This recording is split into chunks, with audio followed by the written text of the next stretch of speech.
Talk Show. Recorded live. Okay, guys, welcome to the Thursday Night's Triumph Over Targeting podcast. I'm your moderator, Ella. And tonight we have a guest, someone who's new to the community, and I look forward to introducing him to you guys.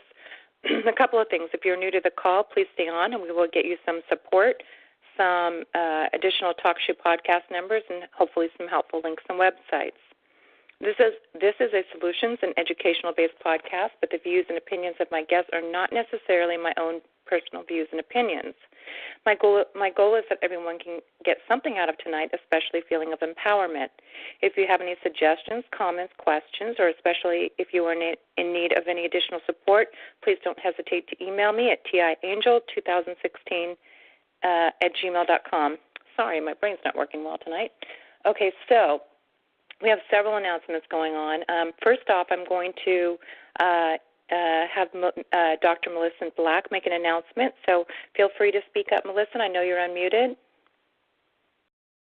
Thank you. Hello, everyone. It's good to be with you tonight. I am currently pastoring a conference call church called Refuge from the Storm. The church was formed for the purpose of providing spiritual community for those of us who were raised in the Christian faith and have found ourselves targeted, or those who are being oppressed by the system, whether it's human experimentation or just plain old no-touch torture from those who like to do it. So I asked Ella if I could come on tonight and invite anyone who was raised in the Christian faith and have kind of separated yourself from the organized religion or the four-wall church to join us on Saturday afternoon at a talk show number of the same as the talk show number, and our code is 140567. We also have Bible study on Wednesday nights. Now, the church service is at 2 p.m. Eastern Standard Time on Saturdays. The Bible study is at 8 p.m. Eastern Standard Time on Wednesday night, the same talk show number and code. And then on Saturday mornings at 11:30 Eastern Standard Time, we have prayer. We have a group prayer time. That is at a different number. And if you would like to join us, I'd be happy to give you that information. You can email me at M as in Mary Grace, GRACE321, at gmail.com. Also, we have a newsletter, a beautiful newsletter prepared every week that tell about our activities, our services, and also gives encouraging words. If you'd like to get on that mailing list, please also email me at that same email address, mgrace321 at gmail.com. Thank you, Ella. Thank you, Dr. Black. We appreciate all your hard work, your activism, and what you offer the community. Thank you very much. Okay. So at this point, I'm going to go to Kate Ryan. Kate Ryan, I hope you're unmuted. She'd like to make a brief announcement regarding the survey. Kate, are you unmuted? Will you star 8? Maybe I didn't unmute you. I'm looking for you. There you are. Hi, Kate. Hi, Ella. Thank you. No problem.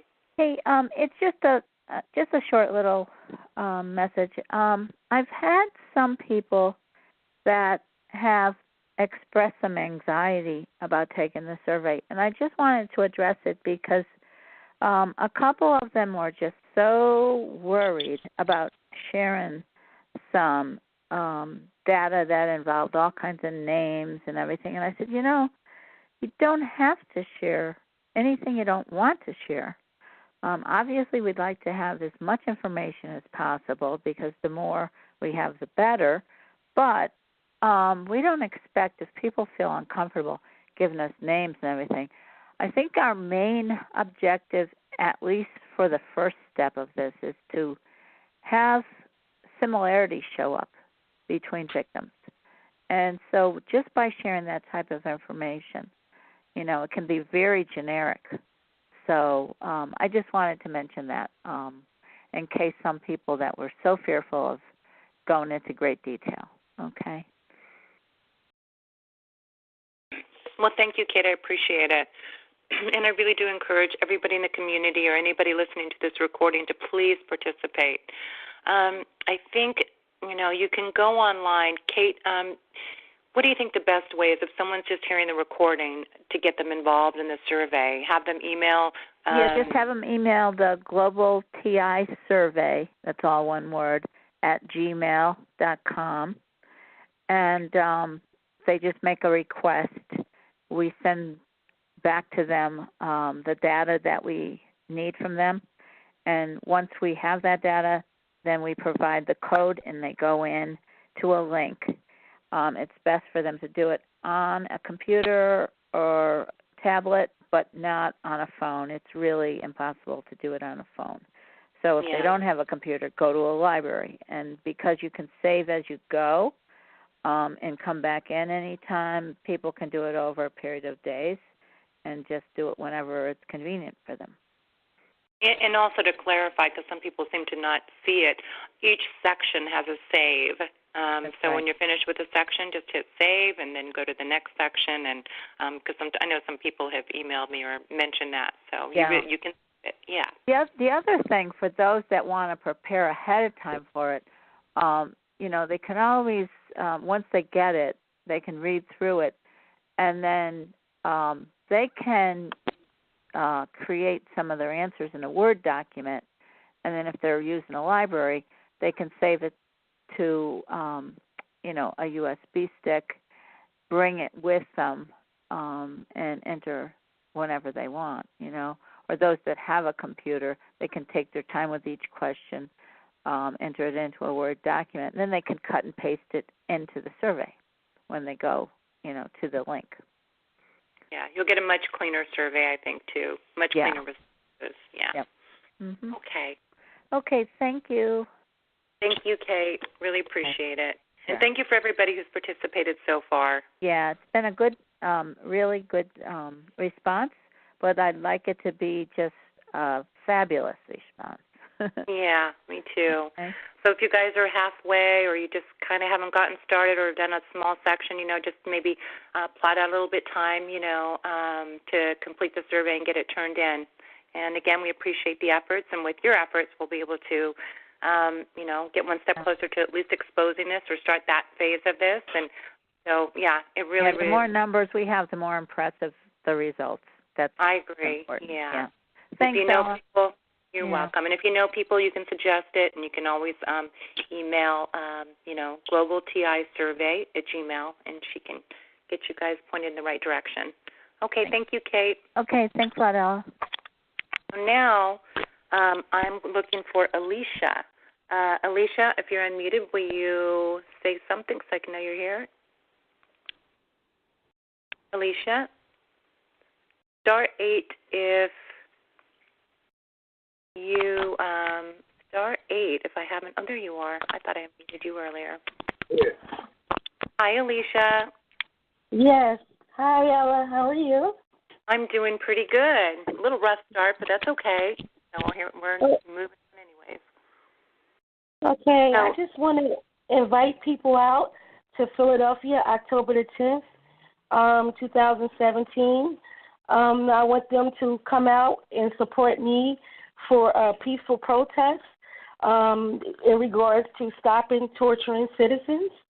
And I would like them to meet me at the FBI building in Center City, Philadelphia. And from there, we're going to go to the Fox 29. We're going to go to City Hall. We're also going to go to the American Civil Liberties, the ACLU. We're going to go to Ace and Race, which is a police district. And we're going to finally wrap it up at 19th District, the police department, which is in West Philadelphia.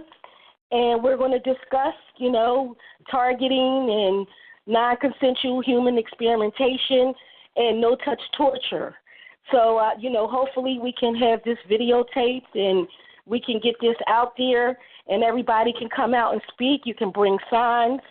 So what we're doing is just trying to put it all together, and I will call back with additional information going forward. And I just want everyone to come out and come to Philadelphia and support this effort. Hey, Alicia. This is Dr. Sean Andrews. I live right outside of Philadelphia. Did you say a date for that protest?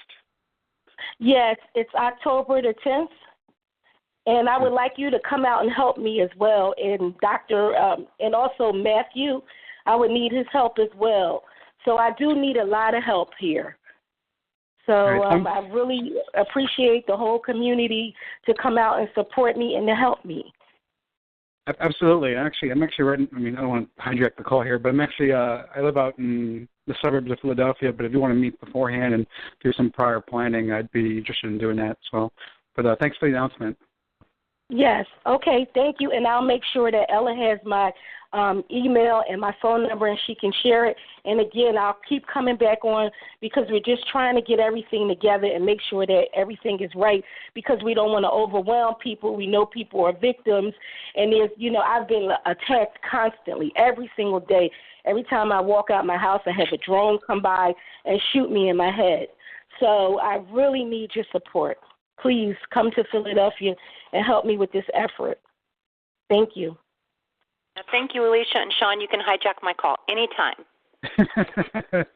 Thanks, Ella. You're like one of my heroes. He's the one that gets all my videos up, and he's always there to lend a hand, and he's also one of my favorite people for support. So I really appreciate Sean, and he's brought a lot of credibility to the community and with his scientific knowledge and evidence-based thinking. So we really appreciate him.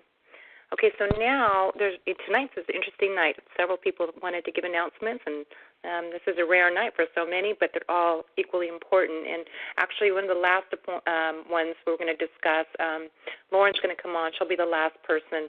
One of my favorite people is kind of captured in the mental health care system, so we'll get to her. So the next person I have is my other favorite doctor, Matthew. Are you unmuted? Do I need to unmute you? Where's Matthew on here? There he is. Okay. Let's see if I can get him unmuted. Hi, Matthew. Hi, how are you? I'm doing okay. That's good. My phone battery just went dead, so I'm sitting in my car. Okay. Sorry for that. I didn't hear what you were just talking about. Well, basically, we were just giving announcements. Tonight's kind of like we have several announcements going on, and I was just talking about, we talked about the protests in Philadelphia, and Sean was just speaking. He was talking about joining her. So, and I know you wanted to make an announcement as well. Yeah, I just wanted to update people on a follow-up conversation that I had with my brother-in-law just this evening. And just for those of you who don't know, he spoke on Ella's call on Tuesday, and he's a director of an outpatient mental health clinic, and he's well connected with people that work in social work and psychiatry. And he had a very eye-opening and positive experience speaking on your call. One of the comments that he made was that he felt that it was kind of uncanny how it felt like he was talking to severe trauma victims, some of the callers that he spoke to. And I had to remind him, I said, well, this crime and this issue is actually way worse than you know. And you have to keep in mind that you actually are talking to victims who have faced serious abuse and criminal abuse for years, chronic abuse for years. And the thing that makes this crime special and different from what you are used to dealing with is that these victims do not even get the benefit of having their crime against them recognized by more than just a handful of people that aren't really in the mainstream. So social institutions, law enforcement, and the media and the general public don't even recognize the crimes they're going through. So that's what you heard, and you actually didn't even hear the worst of it. And the other positive thing that I wanted to share with you is that on his own, he said that he wants to share the recording of that call with the psychiatrists that work for his organization and with some of his contacts. He has contacts that work in academia where he got his PhD in professional mental health care and social work. And he's going to start sharing that and having those conversations. And so what this illustrates is the positive outcome of targeted individuals such as myself getting out there and starting to get out of their comfort zone and starting to share this information. I know others have done that. Terry from Oregon is a great example.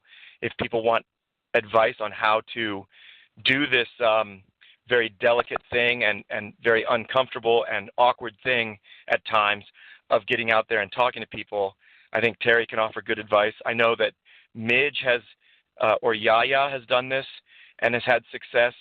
And I just wanted to share that because basically by me sharing my story with my brother-in-law and getting through to him and getting him interested in it, and now he's going to go on and share this by means of the recording of the interview and the questions that he answered on Ella's call. Now that's a vehicle for him to share this. And so what that does is that represents how a targeted individual such as myself, their voice can be amplified. There are going to be some people out there that are interested, are concerned, and are going to start sharing this. And of course, in my brother-in-law's case, he works in the mental health care field, so that's a very a powerful person to start having talk about this from a sensitive standpoint. Someone who is overall a supporter of our cause. And the other thing that we were talking about, which is kind of exciting, and I'm gonna stay out of this, but I'll serve as an advisor to them, is that it's possible that some of the people in academia that he knows might get interested. I'm just speculating. We're both speculating. We'll see how it goes. But they might get interested in actually starting to study this from an academic standpoint because clearly something's going on. I'm taking their view at this time.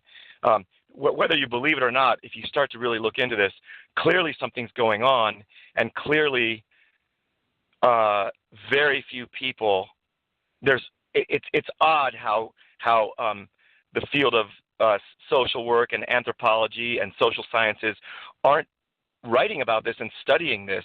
I mean, that pathetic New York Times article cited a study by some psychiatrist. Well, my brother-in-law looked into that, and that wasn't even a formal study. It wasn't peer-reviewed. There's no actual study. So that was actually not good reporting on the part of the New York Times, for example.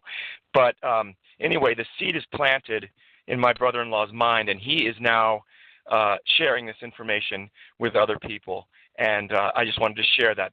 That's a small victory. And it's all about planting the seed and letting it grow. And I'm not even involved in that now. He's going to be doing that on his own. So that's all I wanted to share. I wanted to just motivate people to start trying more and more to do that uncomfortable thing and start sharing our story with people. And sometimes you do have to be careful with it. When you're at the doctor's and it's a doctor that's never heard of targeting, you may not want to offer the information that you're a targeted individual. But there are ways of doing this, and I think we need to start taking the risk of doing this more and more as community members who are interested in putting an end to this sickness. We have to start putting ourselves out there. Now, that's all I wanted to say. Yeah, that's really exciting, Matthew. That's really exciting. Gosh, good news. That's really, really good news. And, if you didn't get to hear the interview, it's already on YouTube. Of course, you can go to talkshoe.com. And then in the search bar on the right-hand side in the corner, you can put in my room number, 141476, and then all of the podcasts will show up underneath there under as you scroll down. That's one way to get to them. But I'm also trying to get them up quickly as possible after the interviews are done. You could look under Ella Free on YouTube, but they have some spoof other ones that aren't me, obviously. But, Sean, do you remember the title you put on there, if you're available to speak? Yeah, I can chime in about 20 seconds. I just have to pull it up on my computer. And then now after this, I'm going to make a transition to talk to Lauren, and we can talk about one of our activists and one of our community members and what we can do to help her, because she called me early this morning. It was about 7 in the morning West Coast time, and she said they were going to get her into a mental ward. So Lauren will be on shortly.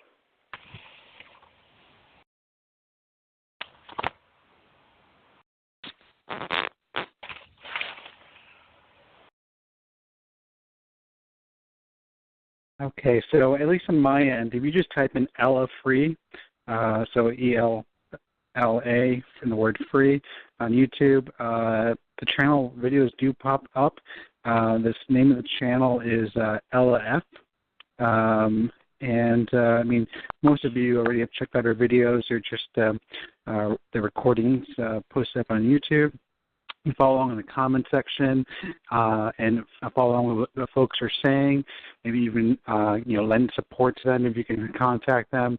Almost all of our calls are posted there. YouTube seems to be a little bit easier and more familiar venue for those of you that are trying to listen to the calls, and that's how we perform our major outreach. We've gotten a lot of new callers in just in the YouTubes alone. They're just a still picture with the audio, but people really find comfort and a lot of useful information from the interviews that Ella performs and so forth just from that alone. So if you can share that with your friends, that'd be fantastic. Share it on your own profiles. We really appreciate that.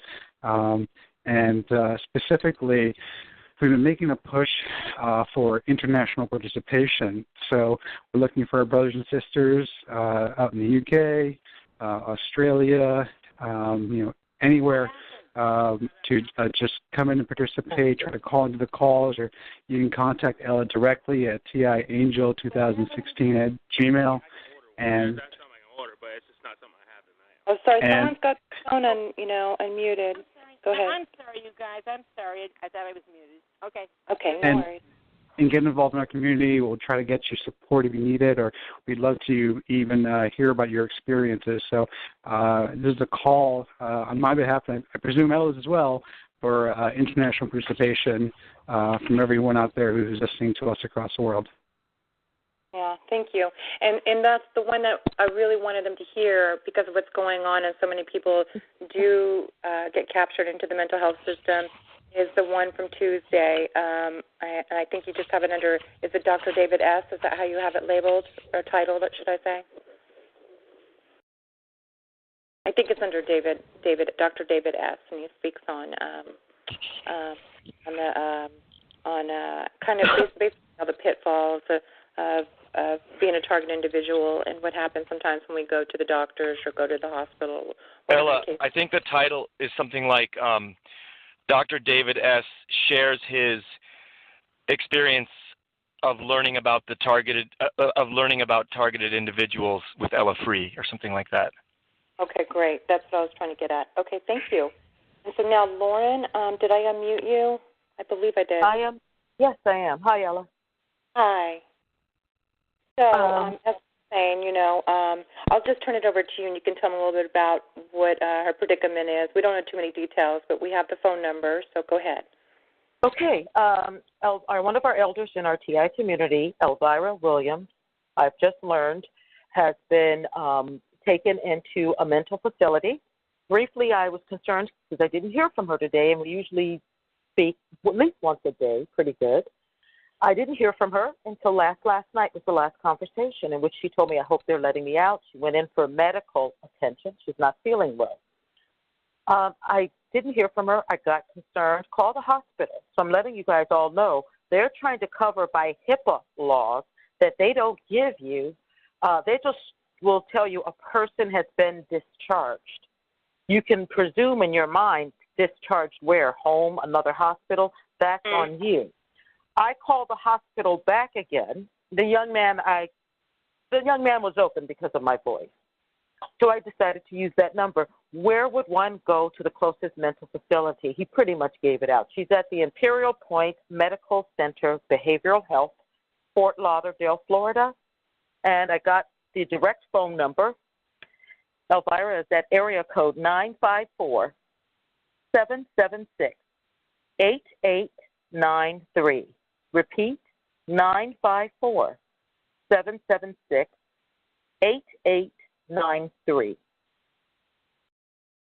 I did not personally speak with her, and that's all the information that I know. But they do have an actual address, facility, and good phone number on her. And she was admitted today. And what do you think we should do? Having a phone number, knowing where a person is, what can we say? What maybe we willingness. Willingness call. I'm concerned about my sister. How is she doing? Sister, metaphorically, sister as in sister of faith, sister in good, sister in charity. I'm concerned about this person. How are they doing? And flood the calls. You don't have to call, any time during the day, once or twice. I've noticed when we are in these facilities, they may write it off 1 to 5 calls, but they think differently when there's 20 and 30 and 40 calls. Most of the time, they cut you loose. I don't know about experimentations, but as my calls go through Professor Martinez and her evidence, the name of the game is money. When you're in the crazy ward, they make a lot of money. The name of the game is money, trafficking, money. I know we as Americans may only have our last $5, but if you think of medical, governmental benefits, Social Security, and someone's identity, you're worth a lot. Okay. Well, thanks. Thank you, Ella. Yeah, we'll get on that and we'll make some phone calls and see what we can do. Okay, so now I'm going to go to the guest. So what I'm going to do is mute the room again, and then I will go ahead and get it. Hold on 1 second here.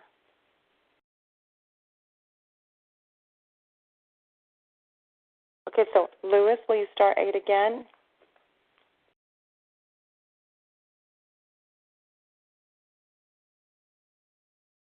Looking for Lewis. Need him to start 8.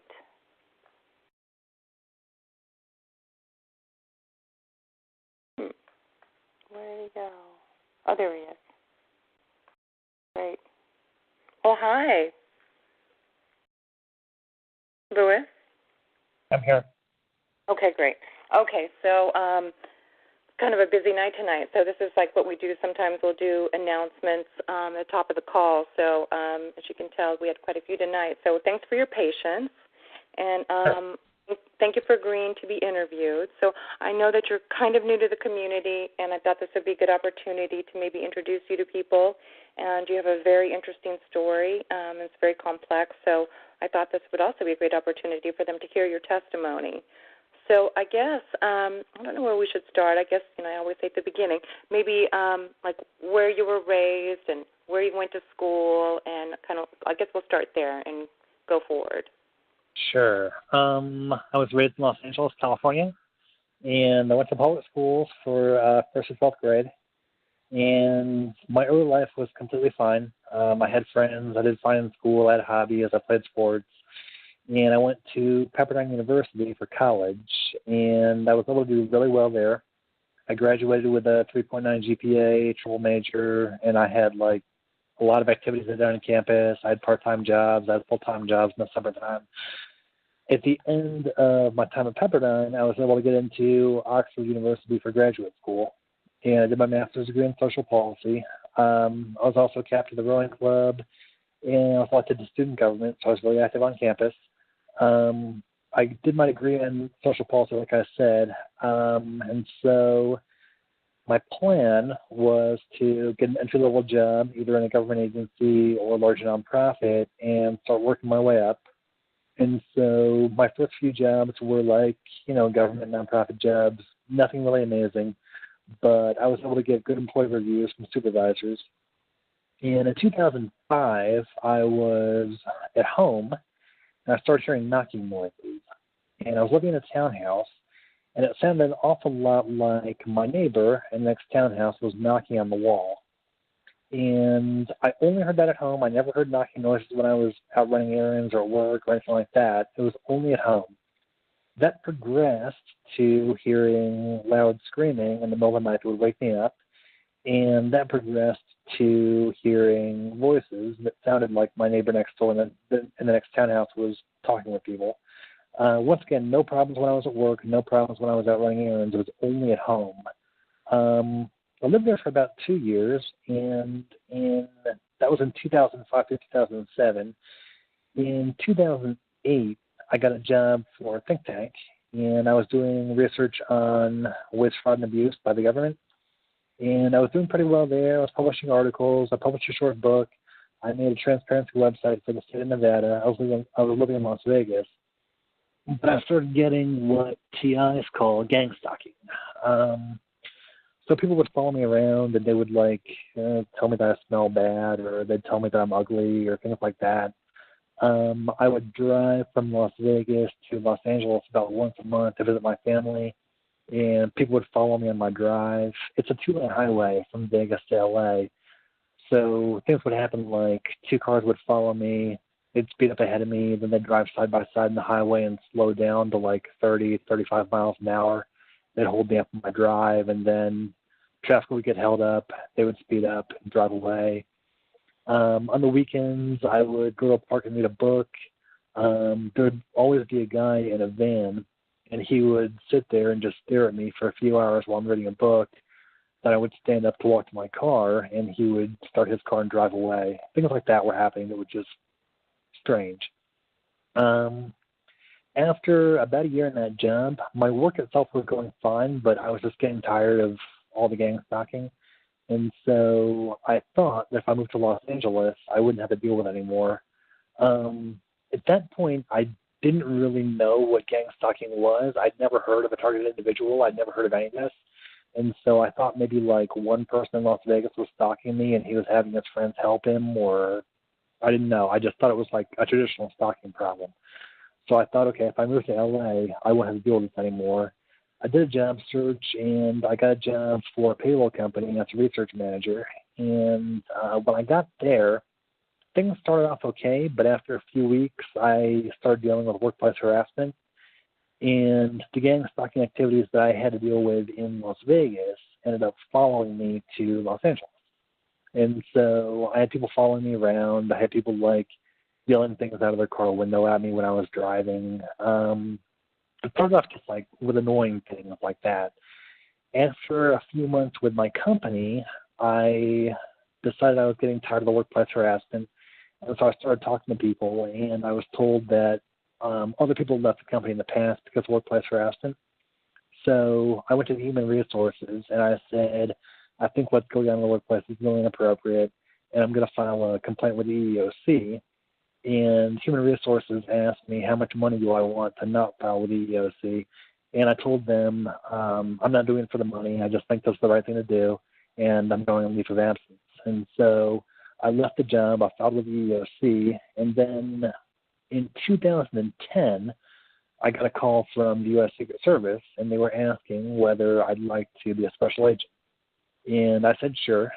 So I went through their interviews and their written tests, and their background check, and their psychological evaluation, and their polygraph, and their drug test, and their entire process. I got the immediate job offer, and a little while later, I got an email from one of the human resources technicians, and she said that because I had this EEOC complaint against a former employer, it would be in my best interest to drop out of the application process for that job. And so what I said to her was, it's only an EEOC complaint. It's not a lawsuit. There's no money involved. It's in a completely different industry from the Secret Service.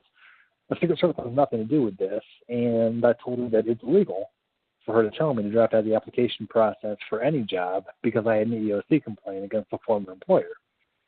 And so a few months went by. I didn't hear anything from the Secret Service at all. And so I started following up with them, what's going on with an application.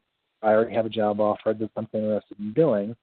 And after a few months, I got a little bit frustrated. I contacted my congressman, and I told him that one of his responsibilities is to help his constituents cut through government red tape. I have this illegal communication from the U.S. Secret Service. I want to know what's going on with them. And I asked him if he could give them a call and see what's going on. I never heard back from my congressman, but a few months after that, I did get a phone call from a woman in the Secret Service, and she offered me a job.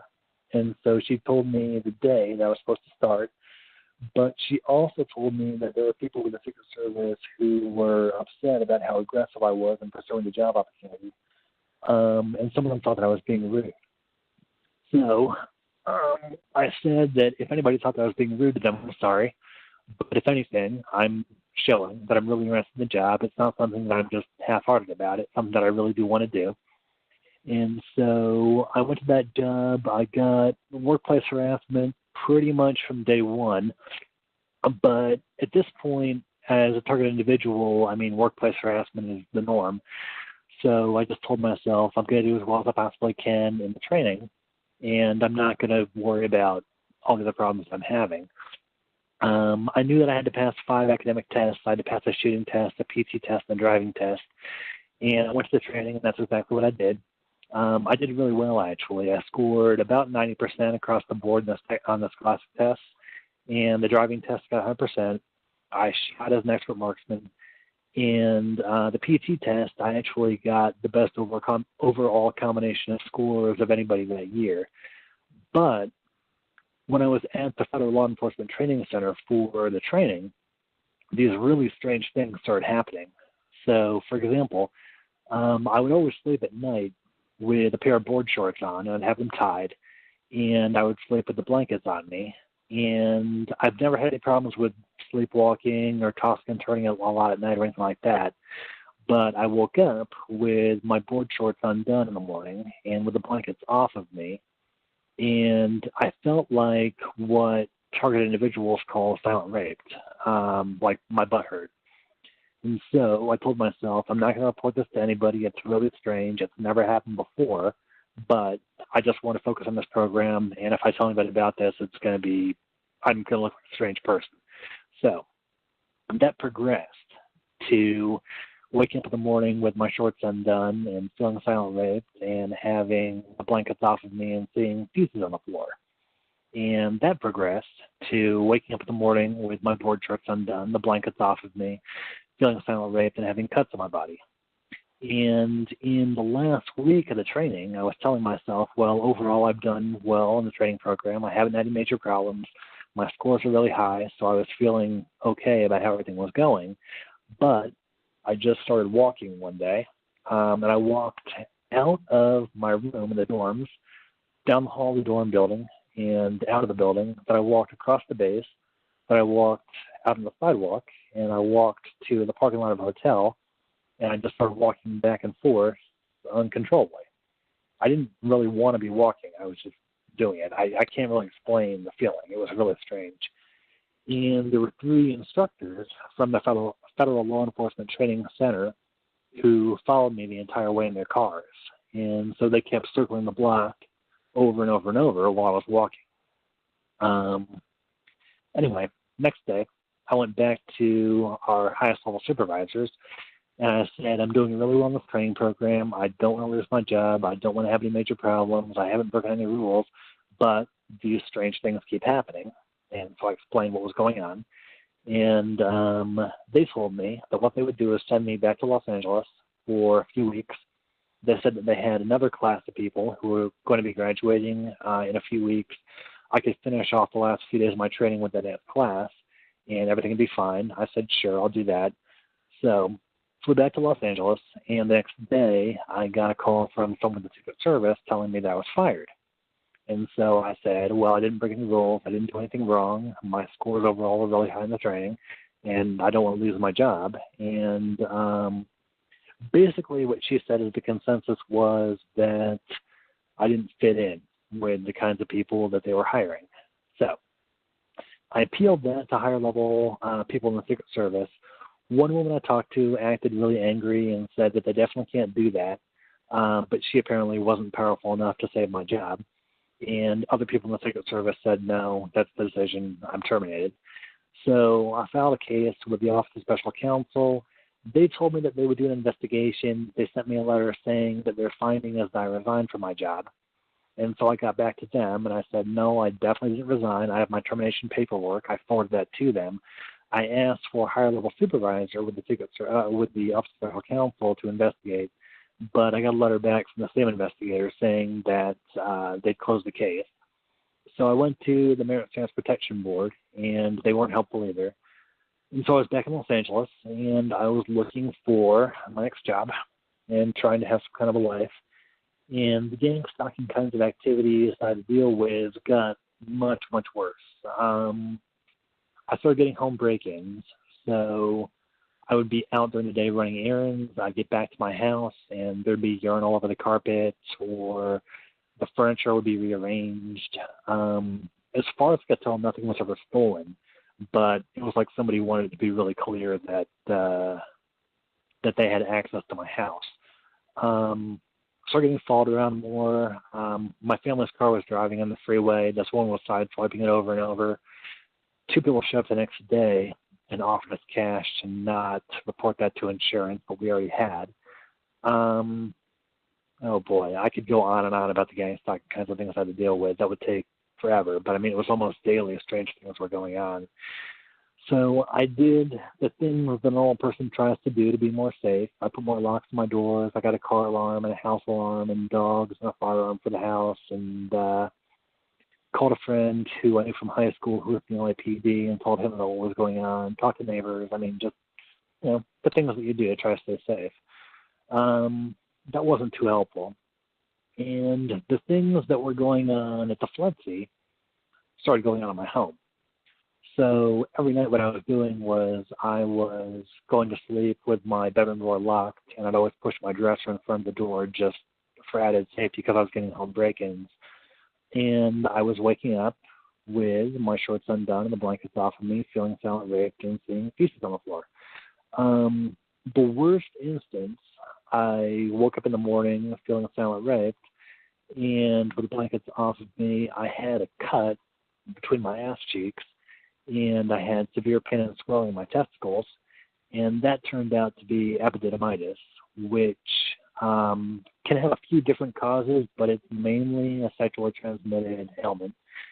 So I have no idea what happened that night. I really honestly don't remember. But I told myself that between that and all the gang stalking and all the other activities I had to deal with, I needed a break. So I flew to what seemed like the most remote place I could think of, which was Kathmandu in Nepal. And I flew from Kathmandu to Lukla, which is this small village in the mountains. And I did a hike from Lukla to Mount Everest. I didn't climb Mount Everest. I just hiked it down. So I looked at Mount Everest, and I hiked back to Lukla. And I spent about a month in Nepal, and there was an American woman who I've seen several times. I've seen her in Bangkok, Thailand. I've seen her at the Grand Canyon. I've seen her several times in LA, and of course in Nepal. She followed me on my hike, and I don't know who she is, but I always noticed her because she's very tall. She's about 5'10", and she has dark hair, dark eyes, and she's slender. But I have seen the same kinds of people over and over. There are enough of them that I haven't really tried to identify who they are and what they're doing. But anyway, after a month in Nepal, I still didn't know what a target individual was. Like, no one had ever explained that to me, and I'd never heard of gang stalking still. I knew that a lot of really strange things were going on, and I knew that I wasn't very safe. But I told myself after that month that I do have to have some kind of a life. I mean, I'm not independently wealthy. I'm a middle-class person, so I have to be working. So I said, I'm going to go back to Los Angeles. I'm going to do whatever I can to stay safe. I'm going to find some kind of a job, and I'm going to, do what I have to have a life. Went back to LA, and more gang stalking, more problems. I couldn't find any job in any industry anywhere in Los Angeles. I do have multiple job skills. I'm also a certified EMT, and so I looked on Craigslist, and I saw ads for ambulance companies that needed people so bad they were paying out signing bonuses. I went to all those companies and, I asked for a job with my license and all that. They wouldn't hire me.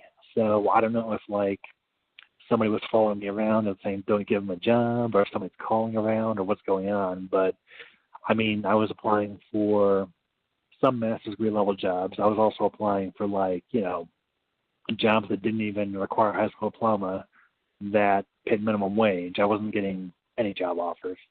It's actually been 7 years since the Secret Service fired me.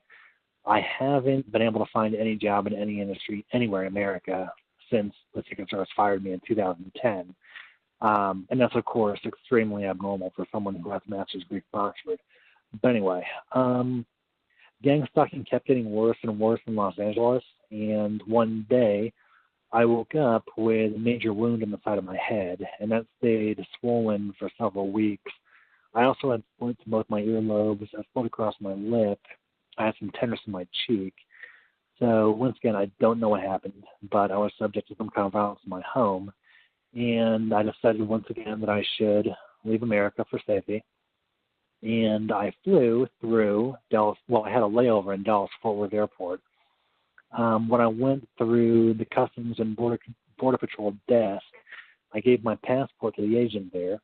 He gave me back my passport along with some paperwork, and in the paperwork that he gave me, there was a second U.S. passport with a picture that had a person who had the same color hair as me and the same kind of skin tone, but he had different colored eyes. It definitely wasn't a picture of me. It was a different name and all that.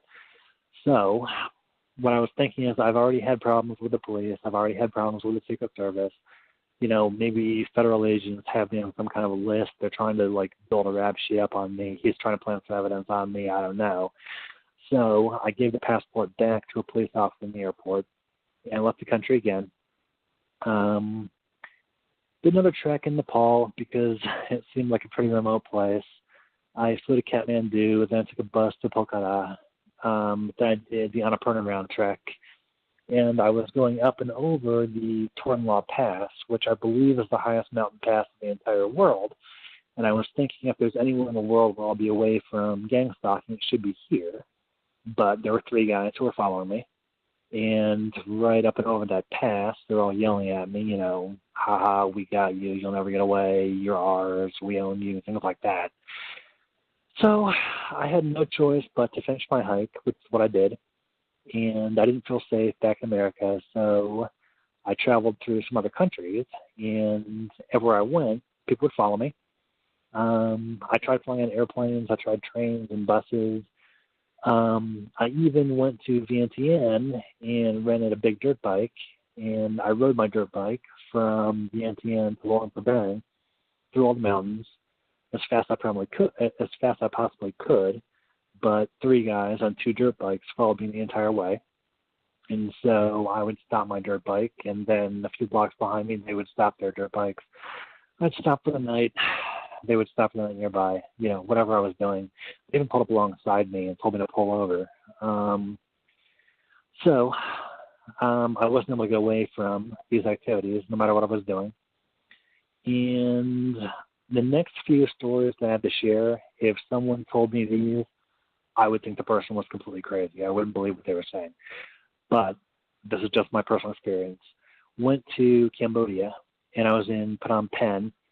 Somebody stabbed me in the arm and yelled money, so I didn't give money, of course. But I didn't feel safe in Phnom Penh, so I rode a bus to Scenicville, which is this like a seaside beach community. And someone who I remembered from the Federal Law Enforcement Training Center followed me back to my hotel. And so I figured that was trouble. And I went back to my hotel room. I locked my doors. I locked my windows. The windows had bars on them, so nobody could get in and out. I barricaded the door to my hotel room. Then I took the blanket and the pillow off my bed. I went in the bathroom, and I pushed the dresser from the hotel room into the bathroom. I locked the bathroom door, and I used the dresser to barricade the bathroom door. and I slept on the bathroom floor with the blanket and pillow from the bed. The next morning, I woke up, and there was a big footprint in the middle of the toilet seat, and the footprint didn't match my shoes.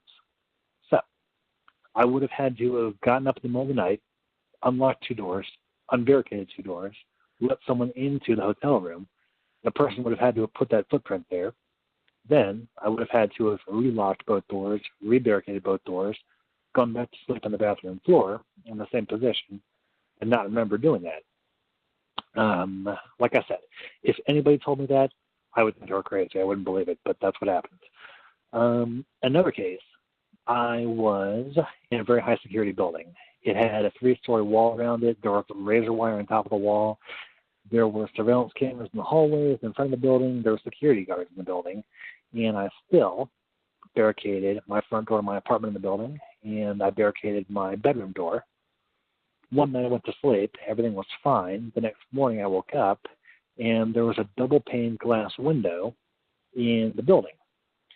The outside glass was completely fine, but the inside glass was broken. So I would have had to have woken up in the middle of the night, walked over to the window, broken the window, walked back to bed, gone to sleep, and not remembered breaking the window. Once again, I have no idea how that's possible. If anybody told me that, I wouldn't believe it, but that's what happened. Creepier and creepier things like that kept happening. One day I was in a hotel room, and I had the door locked and barricaded, and I heard someone knock on the door and say, "Gentlemen," and then about 10 minutes later, well, it was suddenly 10 minutes later. Like, I don't know what happened to those 10 minutes, but the crotches on my underwear were cut out. I would have had to have either cut out the crotches on my underwear myself and I remembered it, or let someone into my room and they would have done it, and I wouldn't remember it.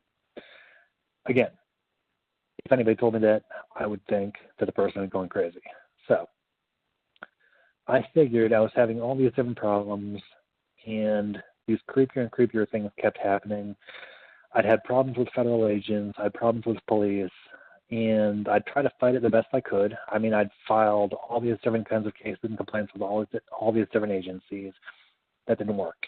I tried to run from it. I'd gone to some of those most remote locations in the entire world. I wasn't able to run away. I tried to hide from it, barricading myself in these hotels that were, in these really extremely remote places. That didn't work. And I decided that I needed to try to persuade whoever was at the root of this that it had gone too far.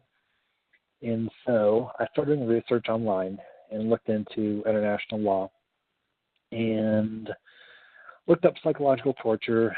The definition of psychological torture under international law is prolonged, calculated measures that profoundly change the personality. That has definitely happened. And I looked up physical torture that usually has to do with pain so excruciating that your internal organs shut down. That hasn't happened. But there's a lower level category called ill treatment, and that could be cuts and bruises and burns and the other things I've had to deal with. So I said I've had to deal with psychological torture and ill treatment. I started looking over all the different cases that had gone to the UN Committee Against Torture, looked over the different arguments and the findings by the CAT Committee. And so one of the findings has to do with cumulative effects. And so what they were saying is if a person gets cut one time or gets one bruise, that wouldn't be torturing the person. But if those things keep happening over and over for a long period of time, the cumulative effect can be considered torture. So I made that argument. I also saw that if public officials in a given country are aware that torture activities are occurring and they fail to prevent, investigate, prosecute, punish, then public officials in that country are treated as though they're the authors of that torture. So I definitely had made federal agents and local police aware of the fact that I was dealing with what I was dealing with. As far as I know, well, they definitely didn't prevent. As far as I know, they haven't investigated, prosecuted, or punished. So I started writing up an asylum report. And I went to Zurich, Switzerland, and when I got into the airport, 2 Secret Service agents from the LA field office. One of them was an agent who was with me at the FLETC, and he was also the same person who'd followed me to my hotel room in Cambodia, was there. When I got to the airport, I asked for asylum immediately, and I had my report with me. The airport police were extremely rude.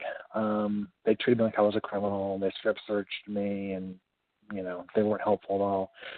They told me that if I asked for asylum, they would be sure that I wouldn't get it, and they would detain me in the airport for the maximum 60 days allowable under Swiss law.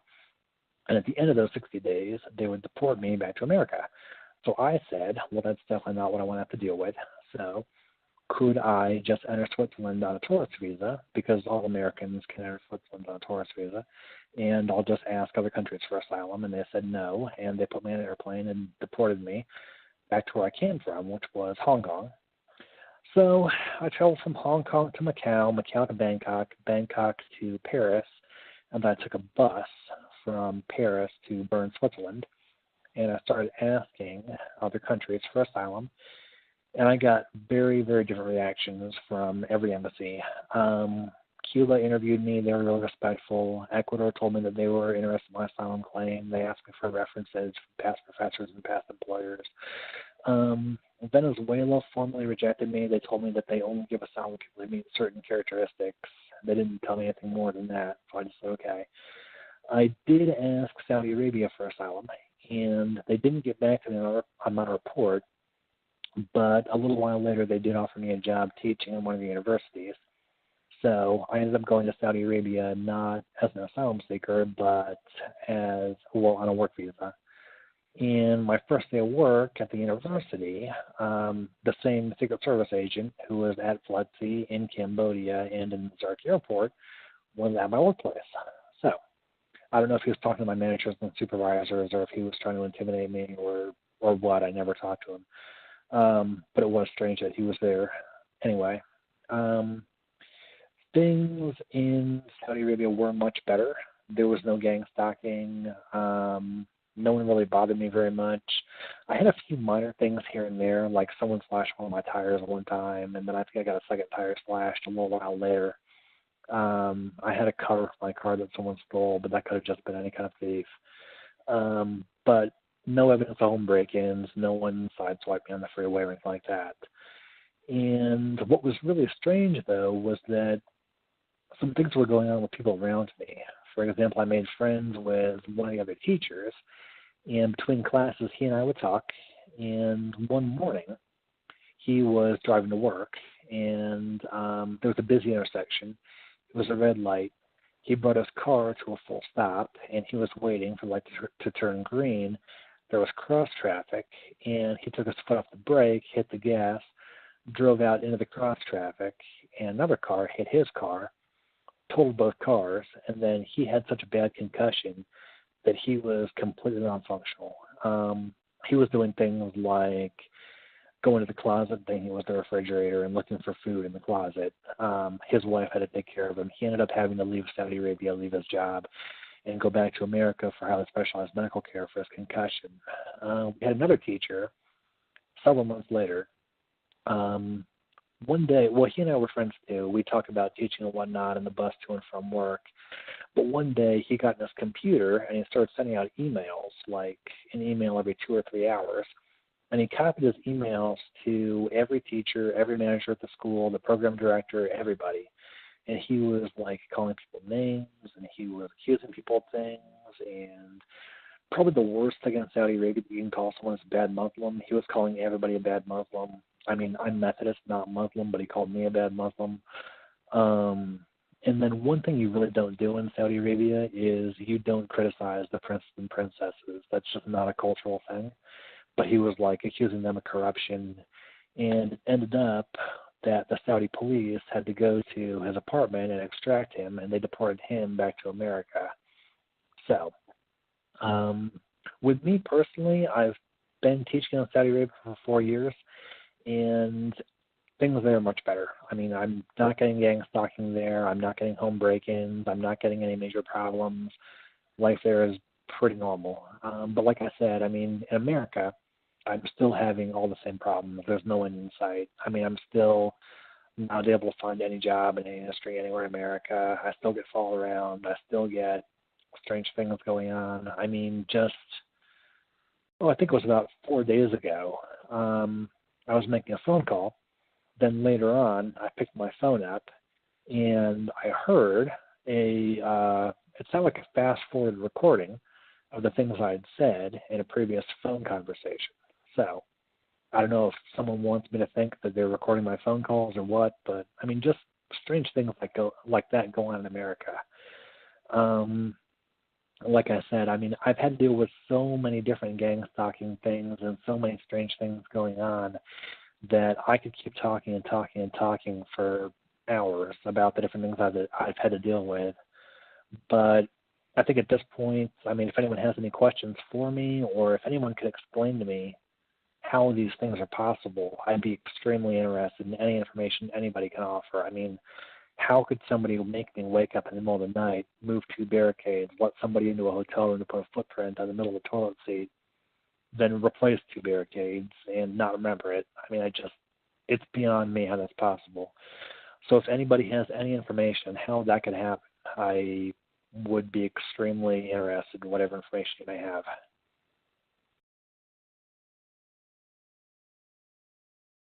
Okay, well, thank you. I guess one question when you were telling your story is, what do family and friends think? Do people support you?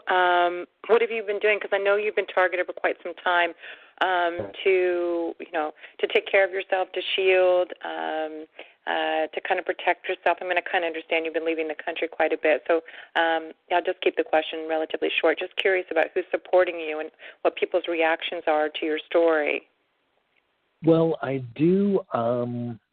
I've been having a lot of different kinds of problems with this, so I did seek out medical attention. I went to Georgetown University Medical Center. They said that I have depression and anxiety, no signs of psychosis. I went to Cedars-Sinai Medical Center. They said that I have psychosis. I went to UCLA Medical Center. They said that I have catatonic schizophrenia. I've been going to a local psychiatrist in the Los Angeles area. He thinks I have schizophrenia plus something else that he can't identify. I went to a psychiatrist in Saudi Arabia where I'm working, and she thinks that I don't have schizophrenia, but that I have epilepsy. So my parents think that I'm mentally ill. I've tried to explain this to them, and they think I have schizophrenia. They've been talking with my psychiatrist, and when I told him my story, at first he said that some of the things I'm telling him are the signs of schizophrenia. And lately, well, actually my last meeting with him, and he's also coordinating with my psychiatrist in Saudi Arabia, my last meeting with him, he said that the more I talk about this, the more he tends to believe that what I'm saying is actually true. So I don't know if he slowly changed his mind or what. My friends in Saudi Arabia, I made them aware of these kinds of things, and they really haven't reacted one way or the other. My friends I've had, from high school and whatnot, I'm really not in contact with anymore. So, my family, like I said, they think I'm mentally ill. Right. Other people don't really react to it. Some of these things are the signs of mental illness. I mean, I have gotten what targeted individuals call V2K. My psychiatrist and psychologist that I've talked to call that auditory hallucination. And they've been telling me that that is a sign of schizophrenia. My psychiatrist who thinks I have epilepsy initially was telling me that there are some kinds of epilepsy where the person hears voices. But then she did more research, and she said that's not the kind of epilepsy she thinks I have. So, I've been having other issues, like sometimes I have seizures. Sometimes I just lose time. Like, I'll look at the clock, and then it'll be 5 minutes later or 10 minutes later. In the worst case, I lost about an hour and 10 minutes. I just don't know what happened for that period of time. So she was saying that because I was losing time, she thinks I have epilepsy. Right. But it's strange. I go to the gym and I'm on the treadmill. I never, have a seizure and fall off the treadmill. I'm a certified English teacher. I'm also a certified scuba diving instructor. I do my scuba dives I've done hundreds of dives. I've never had like a seizure underwater or anything like that. So the symptoms I have are just extremely strange. I don't know what could make me miss 5 minutes, miss 10 minutes, miss an hour and 15 minutes, and not know what happened. But anyway, I mean, you know, I tell my story to anyone who wants to listen. Some people think that the Secret Service did something to me. Some people think that I'm mentally ill. Some people just say, oh my goodness, or something like that. You know, I mean, different reactions from whoever I talk to. Yeah. Well, I'm glad you found us. It sure took you, I guess it took you a while, and you were kind of dealing with it on your own. And I know, like so many of us who were talking before that, we just thought it was some kind of strange stalking issue. We didn't know that there was tens of thousands of us, potentially even more. So, Right. yeah, it's nice to, and and since I've talked to you, you were very quick to respond. We had a discussion, I think it was a week ago, and and I gave you some information about the scans, and you've already you flew out right away to St. Louis, and you got your scans from Melinda Kidder. Maybe you want to share that a little bit? Yeah, I did do a scan with her yesterday, and she checks for frequencies. And she did tell me, well, she gave me a report saying that there are frequencies that are non-native. So I sent that to Dr. Hildy Staninger in Los Angeles, and she told me that she can try to trace the frequencies to wherever it is they're coming from. I tried to give her a call back, but she was out this morning. She told me that she'd be available tomorrow, or I was told that she'd be available tomorrow at 6 a.m. Pacific Standard Time. So if she can trace frequencies back to a given source, then that could be helpful. If I do have any technology in my body that's making me do these strange things, of course I want it removed immediately. So I was told by a doctor in Atlanta, Georgia, who does remove technology from TI's bodies. So I sent her a copy of my report from Melinda Kidder. I haven't heard back from her yet. So any technology in me, I definitely want to remove right away. If anybody knows or can give me any information on anybody who removes technology, then I'll definitely go to that person right away as well. I have a job offer to be teaching beginning on September 7th back in Saudi Arabia, so I want to try to get all this taken care of as soon as possible. I don't want to have to deal with any of these things anymore. So yeah, any information anybody can give me, I really would appreciate it. Okay. All right. Well, I know people, within the community and some of the listeners who want to ask you some questions, I'm sure. So if you guys want to start 8, I will go ahead and unmute you. You can ask Louis some questions for yourself. Okay. I'm going to start with Florida down here. Bottom of the board. Hi, Florida. Hello. Hi. Hi, Ella, and thank you so much for all the work that you do. I don't have the answers. However, I was having similar type occurrences, and Millicent Black, who I think knows everything, she told me about teleportation. I don't know if it's the Army that does it, but it's a real thing. I mean, they're able to do a lot of things, and I believe that that's what's happening. Just from the description, I would have to leave it up to Millicent. I know she emailed me some information about it, but it's called teleportation, the theoretical transfer of matter or energy from one point to another without traversing the physical space between them. I mean that's just what I'm saying, but someone else may have better answers, and I just wanted to share that. If you do any reading and research, that would be one of the areas, and Millicent knows, the better information. I just wanted to share that with them. Thank you. Okay. Thank you.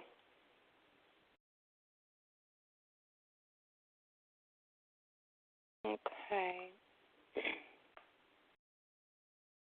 Sorry, I just saw something really funny in the chat room. Sorry. Okay, let's go to, I'm going to go to Cleveland first. Okay. Hi, Cleveland.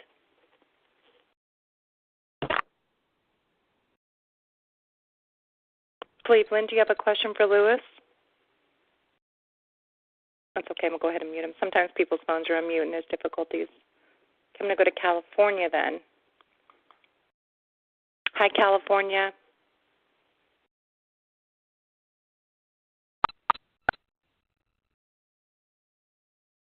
Okay. Well, Sean, do you want to come on in and ask a question? Okay, sorry about that. I was muted too much.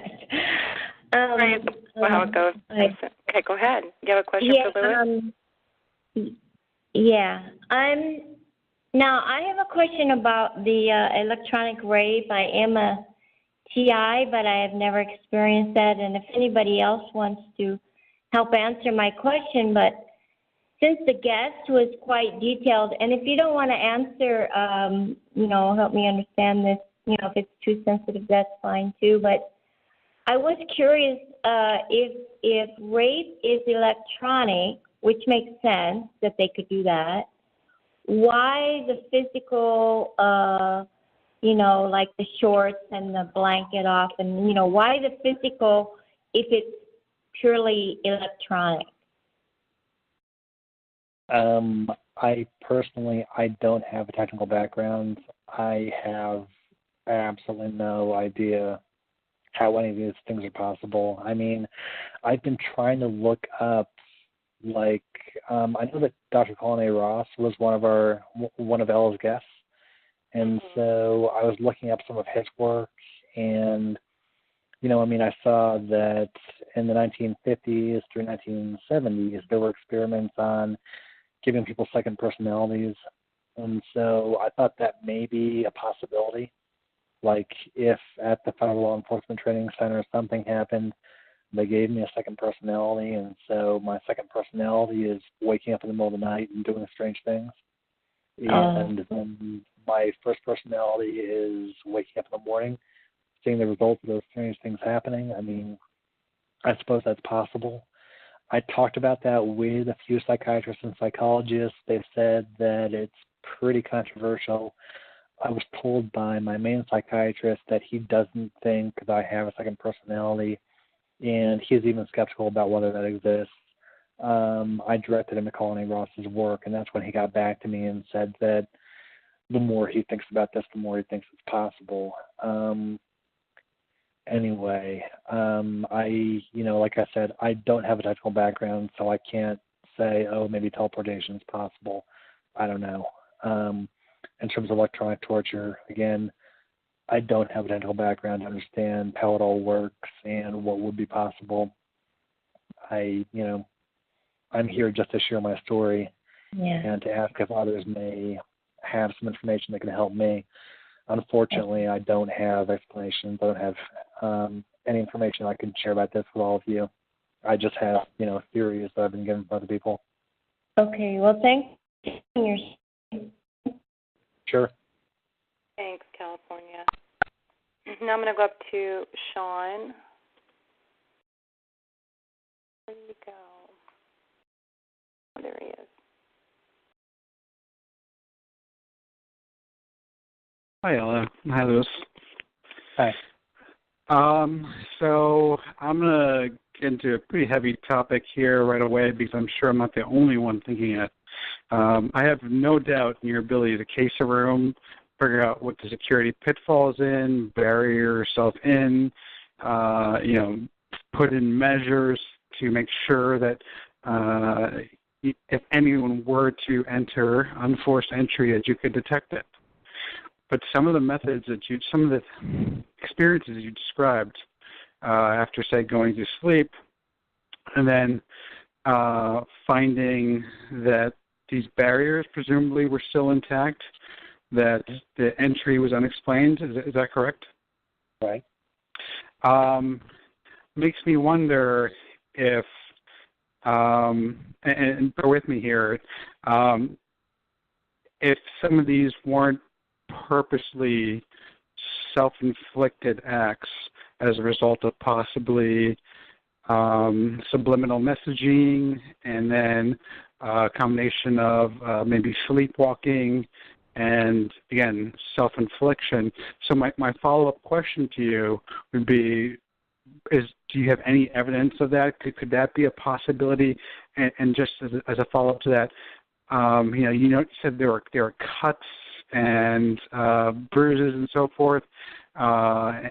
Is there any evidence, any like tools around, or any objects that could have inflicted these injuries onto you in the vicinity when you woke up the next day and say investigated? No. I do, like when I was going backpacking through Nepal and whatnot, I did have a first aid kit with me, and in the first aid kit there was like a small pair of scissors. So I suppose it's possible. I've never actually consciously, intentionally self-harmed. So it would be possible for me, I guess, to take out that pair of scissors and cut myself with it, then put them away. They never had blood in them. So it wasn't like, oh, I saw, a knife on the ground and then maybe I picked it up and stabbed myself with it. I would have had to have gone through several steps to get whatever item it would be to cut me. And, I mean, when it gets to an issue like waking up in the morning with severe pain swelling my testicles that turns out to be epididymitis, I mean, it's highly unlikely I could give myself epididymitis. It seems like, what I was thinking at the time is someone's trying to drive me crazy. Someone wants me out of my house, then someone wants me to be traveling to try to get away from all this. That's basically what I was thinking was I'm blacking out or something like that, and then someone's able to find a way in to go after me. But then when it got to a point where I was barricading doors, it just, like I said, I mean, it was just something I couldn't explain. I've never sleepwalked through childhood or through my early adulthood. I'm 38 years old now, and I mean, the first 20 years of my life were completely normal. I haven't studied psychology in school, and so I don't have a lot of information about sleepwalking. I mean, if someone never sleepwalks at all for 20-some years and then all of a sudden starts to, I don't know how likely that would be. And then when someone sleepwalks, can they actually inflict harm on themselves and not wake up? I'm not sure about that either. I'd have to look into it. Once again, I mean, I'm here only to share my story and ask for theories and information from other people, but I don't have the background to evaluate the theories that I'm getting. Okay.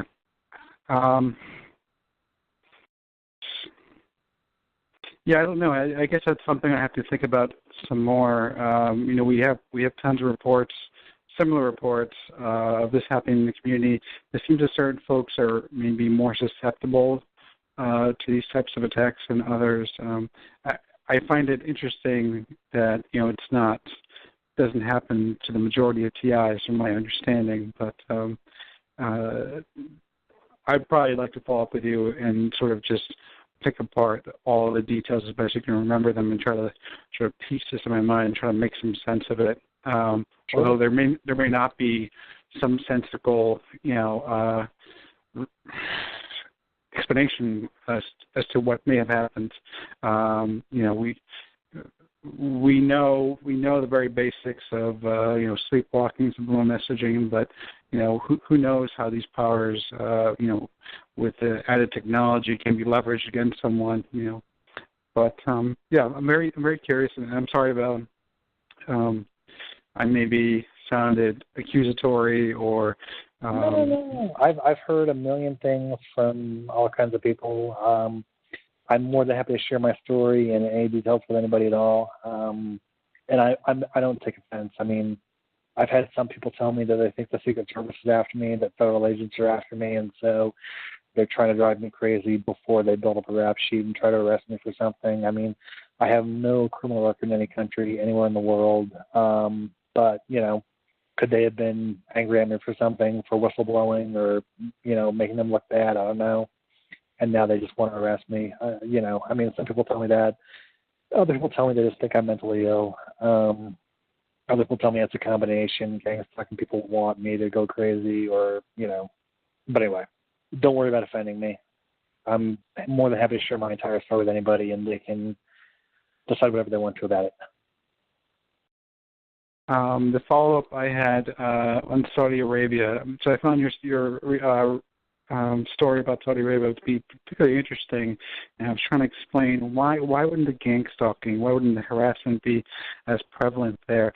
And what my brain goes to is the culture and the legal system there. So the laws or repercussions for breaking certain laws in Saudi Arabia are much more severe than they are practically, in the stateside anyway. So for simple, small crimes, someone can be punished quite severely, if not even put to death quite readily. So participation of folks, Native folks, in these crimes, it's something that someone would really strongly consider and probably not participate because of the harsh penalties. I do find it interesting that the acts that were committed against you were very cowardly, something that somebody can perform, away from your presence or away from witnesses, that being your tires being slashed on 2 different occasions. But that's the first time I've heard of that sort of situation where gang stalking is diminished in another country. And it's interesting to tie that in to what the possible reasons may be for that. Right. I've been trying to think that through myself, and there are all kinds of explanations I can think of.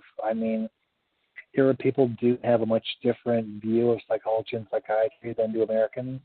One of the things I thought was really interesting was at my university, in our first week, we had an introduction where they told us everything that we're not allowed to talk about in class. And interestingly, we're not allowed to talk about psychiatry or psychology with the students, no matter what. That was announced to all teachers. So they do have a very different view of mental health in that part of the world. I was thinking that maybe that could be part of it. It could be strong laws. There are police officers everywhere in that part of the world, so maybe there's better enforcement. The culture there is generally more collaborative, whereas in America the culture is more competitive, and so that could be part of it too. Like I said, I don't know. Maybe gang stalking is something that really is like a more popular thing in Los Angeles, where I'm from, and it's just not as popular in the Arab world. There's so many possible reasons. One of the issues with gang stalking is that I've never actually seen any kind of like confessions of a gang stalker being published. People have careers in politics or business, and when they retire, they generally do like to write a book, write their memoirs, and say, these were my successes, this is how I did this and that, this is my advice for other people, here's what I've learned. Criminals don't do that. I've never seen a book from a criminal that admits all the crimes he committed and how he committed them, and the crooked cops who helped him commit them, and the technology is used to commit them. That kind of information really isn't something that I've ever seen. So, in terms of trying to pin all this down, I can make up theories. I can try to come up with different kinds of things, but that's all I have is theories, or that's all I have so far is theories. Well, I mostly agree with you, but I'm pretty sure a couple of years ago, O.J. Simpson tried to put out a special called "How I Would Have Done It," which got, after some extreme outrage, got promptly canceled before it aired. But for the most part, yeah, I agree with you. With one exception. Let me just narrow down what I was saying to gang stalking itself. I've never seen a website or read a book written by a gang stalker about how they do gang stalking, what technologies they use, and who they work with, and what crooked cops help them, and what bureaucrats are involved. Gang stalking itself is something that we as target individuals will share information about, but I've never seen an actual gang stalker sharing information with the general public about them. Yeah, gotcha. Moving to related, the Secret Service dude that was following you around to how many countries? Did you say 2 countries you saw him? I saw him at the Federal Law Enforcement Training Center. I saw him outside my hotel in Cambodia. at the airport in Zurich, Switzerland, and at my workplace in Saudi Arabia. So 4 countries. And this was all. What was the timeline between each encounter with them? Like, was months or weeks? Let's see. In 2010, I started teaching in Saudi Arabia 4 years ago. So it was about a 3.5 year period. I'd say the odds of that occurring naturally are pretty remote. Right. Do you know his name or her name? Should I say that in the podcast? Does that matter to anyone? I'd put it out there. I mean, I truly believe in full disclosure being one of your benefits, unless you have an active court case against the system or plan to. Okay. At the FLETC, I was introduced to him. He called himself Tate Jarrow. And when I was in the airport in Zurich, I believe I saw him and Mark Mayo. So, you said it was Kate Gerald? Tate, Tate Jarrow. So, either the Secret Service is having a few people on this case following me around, or this is criminal activity and someone's producing a likeness of Secret Service people, and they want me to think that it's the Secret Service when in fact it's criminals. So, when I was at FLETC, I had no problems with him whatsoever. He and I actually did some workouts together. He seemed like, a really straightforward, honest person. But I saw either him or someone who looked very, very, very much like him following me back to my apartment, my hotel in Cambodia, and definitely in Zurich, and definitely outside my workplace in Saudi Arabia. So I never talked to him the next 3 times. I did talk to him at FLETC. I never talked to him in the 3 other countries. I just figured, I've had problems with federal agents. They're trying to slip me fake passports at the airport. They fired me from my job. I've had all these other problems with them. And I just figured if I've had all these problems with them, then whenever I see a federal agent, that's not a good thing. I try to get away as quickly as possible. And that's what I did the next few times I saw him. I didn't try to get talk to him. Yeah, I will say, just as a follow-up to that, it is very rarely in your best interest to even say anything to a federal agent that you're not in a courtroom or professional or recorded setting, because lying to a federal agent is a crime. I believe it is a Class D felony, if I'm not mistaken. But something that you recall incorrectly, or something you slip on, or that anything can be considered to be a lie. It's just a really easy way to slap you with a felony. Okay. Well, I never talk to those people at all. I'm not lying about anything in my story. I don't think I've misspoken about anything either. So. Oh yeah, I'm not insinuating. I'm just in general. This is something I've thought about greatly, and I've gone to the FBI to report a couple of things, and I wonder, am I putting myself at more risk by doing that, by reporting certain things? You never know. Anyway, moving forward, 2 last questions for you.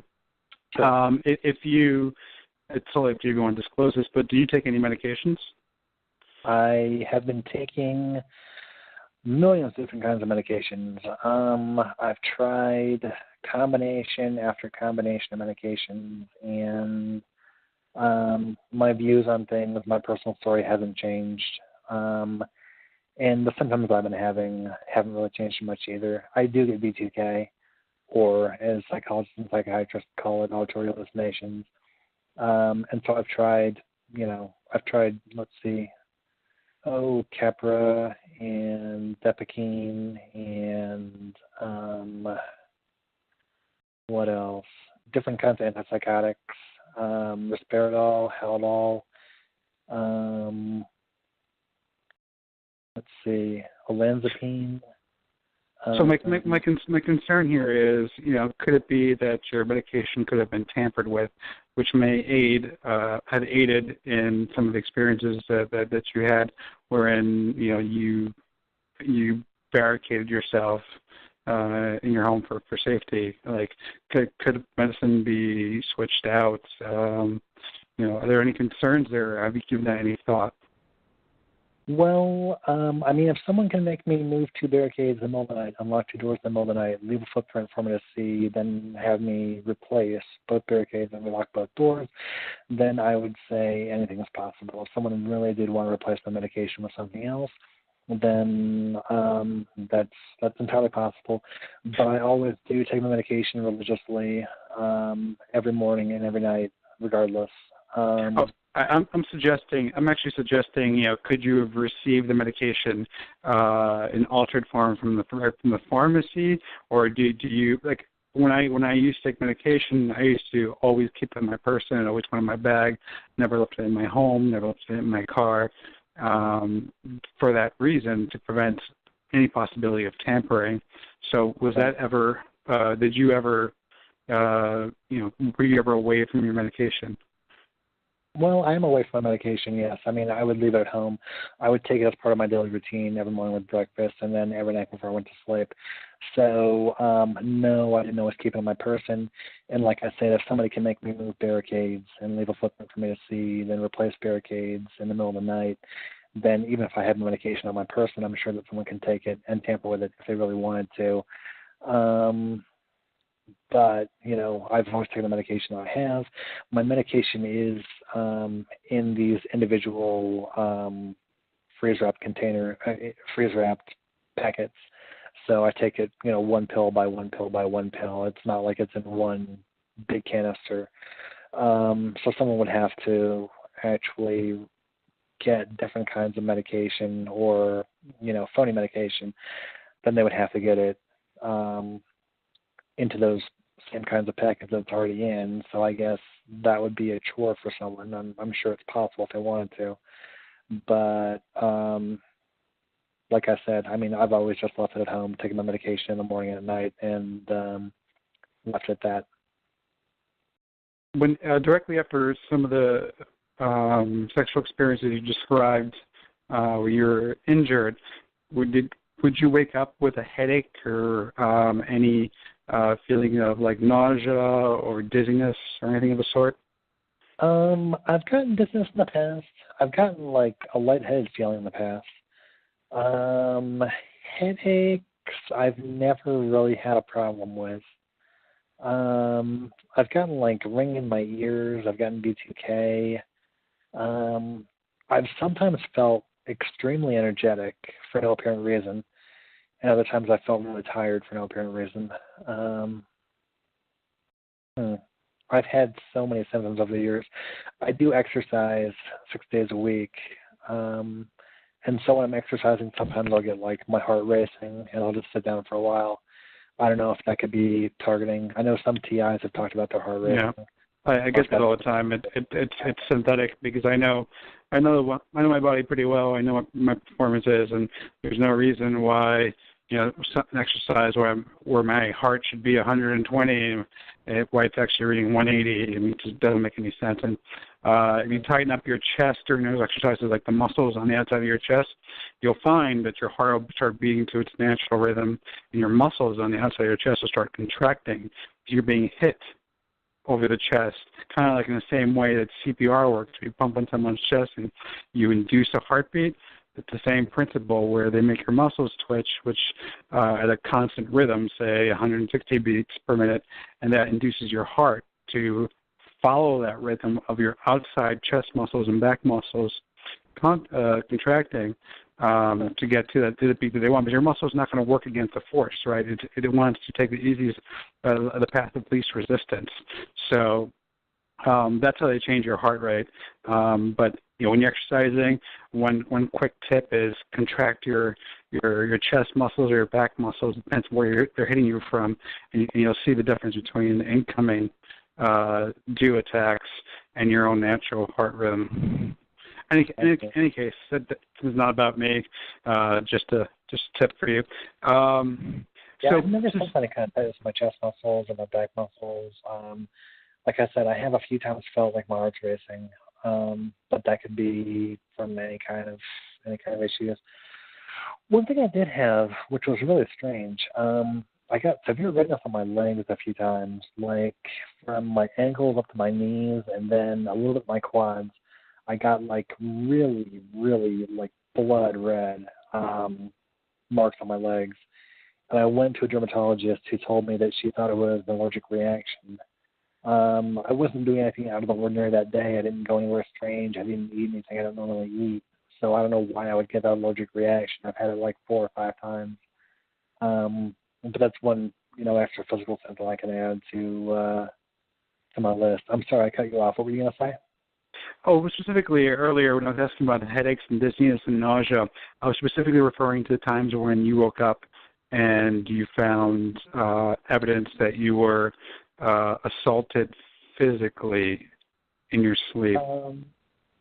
No, I mean, I would still feel raped. I mean, my butt would hurt, but I would feel a little bit lightheaded. Sometimes I would feel really energetic, but no headaches, no. And finally, as my parting question, I didn't hear any talk of significant others in the last few years throughout these experiences. Have you had someone there, relationships? And the reason that I ask is because, at least in my case, and as I find across the tech community, having someone there that lives with you is greatly to your benefit in diminishing, unless they're a TI, of course, and diminishing your targeting to some extent. I had long-term girlfriends in the past, but in Saudi Arabia they separate the sexes. So either you're married or you're not having girlfriends. That's pretty much how everything is there. So no, I haven't had a girlfriend in a while. And when I was a targeted individual, having all the different experiences I was having with, people following me around and harassing me, it's basically impossible to go on a date. If someone's going to follow you and harass you, if someone's going to hit your car, sideswipe you, if someone's going to break into your house when you're out, dating wasn't my primary concern. I was having to do with so many different gang stalking things, and so yeah, my life was so hellish that I wasn't thinking about dating. I was just thinking, when you're being basically tortured, at least psychologically, all you're really thinking is how you can get away from it, how you can make it stop. And so for those years, that's basically what I was thinking, was how can I get away from this? Maybe that next city I travel to, maybe the next flight I take, maybe the next bus trip, maybe that dirt bike trip through the mountains of Laos, whatever I can do to get away from this is what I want to be doing. And so no, I mean, dating was the furthest thing from my mind when I was trying to get away from all this. All right, Louis. Thank you for answering some of these questions. I'd love to continue chatting with you in the coming days here. So I'm very curious about your story. But thanks for taking the time, and thanks for sharing with us. And thanks, Ella, for letting me ask a few questions. Oh, no problem. Thank you. I know you guys have been meaning to speak, so it worked out really well. Okay, so let me go to the next person. Georgia, North Georgia. Hi, North Georgia.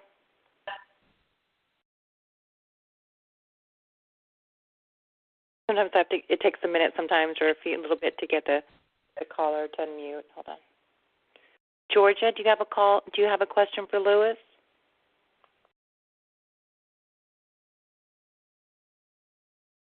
Okay, I'll come back to you, Georgia. Okay, so I'm going to go to Central Colorado. Hi, Colorado. Hi, Ella. This is Katie. How are you? I'm good. How are you, Katie? Good, good. And I didn't get the gentleman's name or who's the guest. Louis. I'm sorry? Louis. Louis. Okay, Louis. It's a pleasure. Thank you for sharing your story with us. Sure. I think Sean touched a bit on the theory I had. You hear a lot, especially from MK Ultra, about date rape drugs being used, and that would also explain that strange illness you had in your genital area. and some of the other things. And I think Sean touched upon that. That was just something I wanted to ask if you'd consider if that was a possibility, because I just assume people might not think about that for a man, but I've certainly heard cases of such. The thing about that was that I went to sleep that night with my house locked, with my bedroom door locked, with my bedroom door barricaded, and I was the only one in the room, and the windows were locked. So I don't think it could just be a matter of me being passed out and then somebody doing something to me. I mean, they would have to get into the room somehow. They have to get into the house. Then they have to get into the room. So I think that there's something more going on here than just a date rape drug and me being passed out and things happening to me. Early on, when I was waking up with my shorts undone, with the blankets off of me, with, feces on the floor, with cuts on my body, I would say, okay, maybe it's a possibility that someone got in my room and did that. But when it got to a point where I was, always making sure my doors were locked, always making sure my doors were barricaded, had all the precautions I can possibly take, and those were ineffective, that's when I started thinking, okay, there's more going on here than just me being incapacitated and things happening. And like I said, if anybody told me these kinds of stories, I would think the person was crazy. I wouldn't believe it.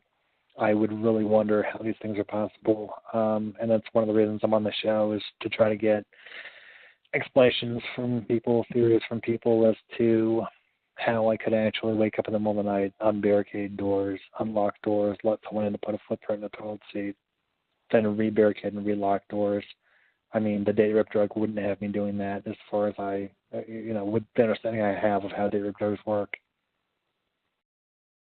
You don't think there's any way that would make you more susceptible to a form of hypnosis where you could actually put the barricades back when you were done? Well, I've experienced touchless sexual torture, but it's never left any marks or anything like that. Okay. I suppose hypnosis is possible. I was reading Connie Ross's work, and he was writing about hypnosis that was highly effective in the 1950s to 1970s, and so if something like that has happened, then, I suppose it's entirely possible. His work only went up to the 1970s, and there's been decades of research since then. And so, what has happened, or what new knowledge they have, what new techniques they have, may never come out, or may not come out for a few more decades. I don't know. If someone's giving me drugs, I suppose it's possible. But like I said, with everything else that's going on, it seems like there's got to be more to this than just me getting drugged, or I don't know. Like I said, I'm only here to share my story. There's so many theories that I've gotten from people that I don't have the background to analyze the theories I've gotten. You're extremely courageous for sharing your story. I commend you for doing it. One other thing I wanted to touch on, I think you spoke about not having seen any gang stalkers come forward and say that. I haven't seen anybody say that they worked for a particular corporation, for example, but I found on YouTube a TI who questioned some low-level gang stalkers, and they were pretty open about, I'm doing this because somebody gave me a $100 gift card, and there was one other one who seemed to be higher up who just kind of ignored him. But so I have seen at least some of that where people have admitted, and they seem very low level. So I haven't seen that myself. I would be interested actually in seeing that and getting some more information.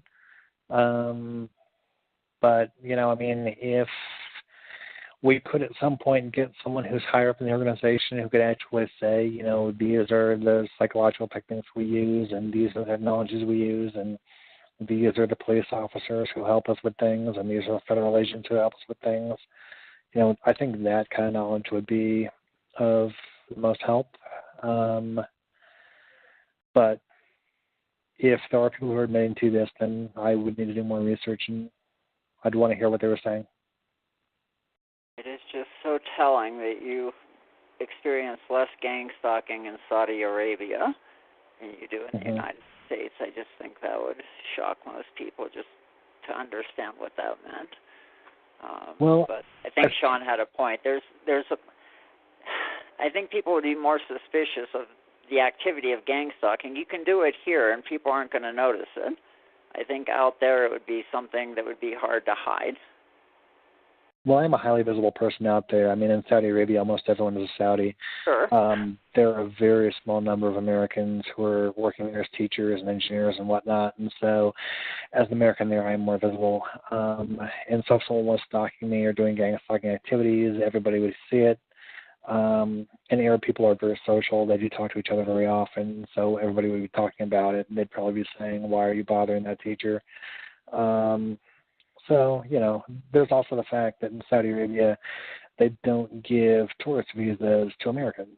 So if this is something that's predominantly American with American people going after me, then American people would have a much harder time getting visas to go to Saudi Arabia. Saudi Arabia does give Americans Hajj visas to make their pilgrimage, and those are only for Muslims. And then it does give business visas to Americans, but they would have to have legitimate business interests. An American can't just get a tourist visa for Saudi Arabia and show up for a little while to go after another American and do gang stalking activities. So, I mean, that could be a further deterrent, but I've traveled to many different countries.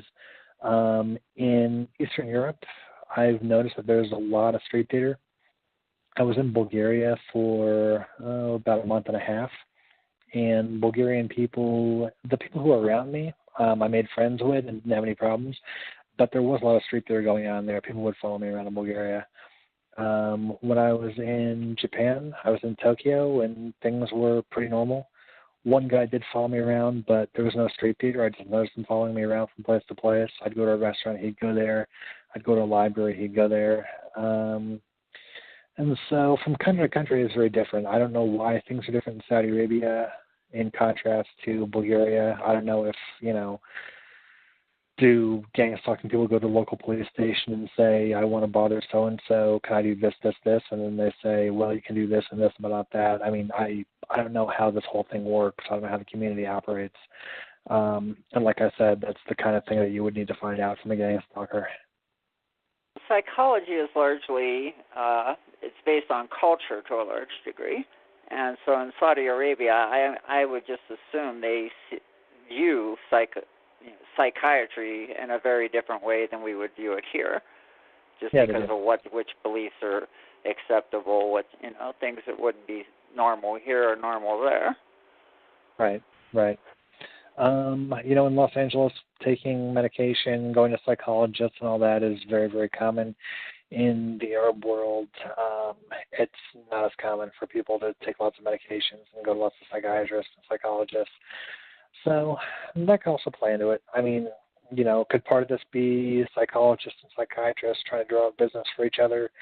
Try to give people psychological problems so that they'll go to so-and-so as their therapist and they'll take medication from so-and-so. And maybe, that is very acceptable and popular thing to do in Los Angeles. It's not as acceptable, not as popular in the Arab world. That could be a part of it too. Like I said, these are theories that we would have to have confirmed by gang stalking leaders. These are not things that we can just know conclusively by talking about them. Well, I just want to thank you again for sharing your story. I think you're very courageous, and I wish you the best. Sure. If I can help anybody at all with the information I'm sharing, then it's worthwhile. Okay. Well, thank you, Katie. Thank you, again. Ella. Okay, bye. Okay, who's next? Arizona shows to me next. Hi, Arizona. Hi there. Hi, this is Yaya. I just wanted to thank Hi. you both for coming on this show. Hi, Ella. Sure. And sharing your story. It's very important that you do. It took me 3 years to share my story, but it's been the best thing that I've ever done since it started. And I also have been scanned by Melinda Kidder, and Dr. Staninger is my doctor, and she has been instrumental with so many things with helping me. So I encourage you to follow through with her. And Okay. I just want to tell you that day that I went to the FBI in February, I was poisoned, and I shared that with the FBI, and I had a really good experience with the FBI. But Dr. Standiger had me send her a hair analysis, which I encourage you to do. And what we've kind of discovered is that it is an air liquid gas, the poison, and it just permeates through, the walls and stuff. It's an air liquid gas, and so it just seeps into everything. And that's what Dr. Standiger and I both think. And so I just encourage you that if you ever have another episode that's unexplainable, that you do a hair analysis right away, so Dr. Standiger can tell you, what you're being poisoned with. So, definitely. What I was thinking, I keep going back to this story because it's so creepy, of me barricading myself in the bathroom and then seeing that footprint there. And so I'm thinking, if somebody can make me move 2 barricades, unlock 2 doors, let them into the bathroom to put that footprint there, then they can have me re-barricade both doors and relock both doors and go back to sleep in the same position, then anything is possible. I mean, if somebody wanted to poison me, it would be very easy for them to do that. If they wanted me to jump off a building, or if they wanted to make me jump out of a window, if they wanted me to drown myself in a bathtub, I mean, it seems like anything is possible. And so, I actually haven't been to a toxicologist. I don't have the symptoms, I don't think, of being poisoned, but I can definitely talk to Dr. Standiger and see what information she may have. But right now, what I'm really worried about is if I do have any technology in my body, or how it is that someone can make me unbarricade doors and whatnot. If it's technology in my body, if drugs and poisoning are involved, or whatever it may be that's making me do this, how do I address that so that I can just secure my own basic safety? That's my primary concern. But anyway, I do want to validate your point. Poisoning could definitely be part of what I'm going through. Right. Well, good luck to you, and thank you for coming on the show. Thank you. Okay. Well, thanks for the question, Yaya. Okay. West Washington State is next. Hi, West Washington State. Yes, hello. Hi, Angelica. Hi. Hi, Louis. I want to tell you that I have experience with what you're talking about. Okay. I was, and it actually was happening to 2 people at the same time. I had gone to visit another TI, and her house was set up as a delivery system. And I have all the pictures of the way the vents were set up. So I do think that we were being gassed, but also there was some kind of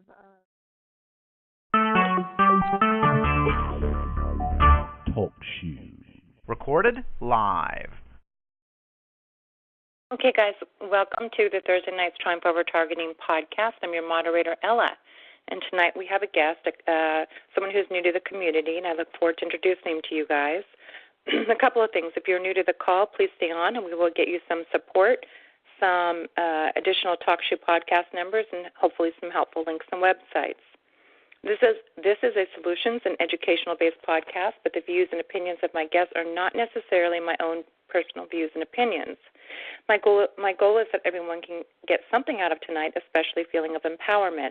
If you have any suggestions, comments, questions, or especially if you are in need of any additional support, please don't hesitate to email me at tiangel2016 at gmail.com. Sorry, my brain's not working well tonight. Okay, so we have several announcements going on. First off, I'm going to have Dr. Melissa Black make an announcement. So feel free to speak up, Melissa. I know you're unmuted. Thank you. Hello, everyone. It's good to be with you tonight. I am currently pastoring a conference call church called Refuge from the Storm. The church was formed for the purpose of providing spiritual community for those of us who were raised in the Christian faith and have found ourselves targeted, or those who are being oppressed by the system, whether human experimentation or just plain old no-touch torture from those who like to do it. So I asked Ella if I could come on tonight and invite anyone who was raised in the Christian faith and have kind of separated yourself from the organized religion or the four-wall church to join us on Saturday afternoon at a talk show number of the same as the talk show number, and our code is 140567. We also have Bible study on Wednesday nights. Now, the church service is at 2 p.m. Eastern Standard Time on Saturdays. The Bible study is at 8 p.m. Eastern Standard Time on Wednesday nights, the same talk show number and code. And then on Saturday mornings at 11:30 Eastern Standard Time, we have prayer. We have a group prayer time. That is at a different number. And if you would like to join us, I'd be happy to give you that information. You can email me at M as in Mary Grace, GRACE321 @gmail.com. Also, we have a newsletter, a beautiful newsletter prepared every week that tell about our activities, our services, and also gives encouraging words. If you'd like to get on that mailing list, please also email me at that same email address, mgrace321 @gmail.com. Thank you, Ella. Thank you, Dr. Black. We appreciate all your hard work, your activism, and what you offer the community. Thank you very much. Okay. So at this point, I'm going to go to Kate Ryan. Kate Ryan, I hope you're unmuted. She'd like to make a brief announcement regarding the survey. Kate, are you unmuted? Will you star 8? Maybe I didn't unmute you. I'm looking for you. There you are. Hi, Kate. Hi, Ella. Thank you. No problem. Hey, it's just a short little message. I've had some people that have expressed some anxiety about taking the survey, and I just wanted to address it because a couple of them were just so worried about sharing some data that involved all kinds of names and everything. And I said, you don't have to share anything you don't want to share. Obviously, we'd like to have as much information as possible because the more we have, the better. But we don't expect, if people feel uncomfortable giving us names and everything, I think our main objective, at least for the first step of this, is to have similarities show up between victims. And so just by sharing that type of information, it can be very generic. So I just wanted to mention that in case some people that were so fearful of going into great detail. Okay? Well, thank you, Kate. I appreciate it. And I really do encourage everybody in the community or anybody listening to this recording to please participate. I think, you can go online. Kate, what do you think the best way is if someone's just hearing the recording to get them involved in the survey? Have them email? Just have them email the Global TI Survey, that's all one word, @gmail.com. And they just make a request. We send back to them the data that we need from them. And once we have that data, then we provide the code and they go in to a link.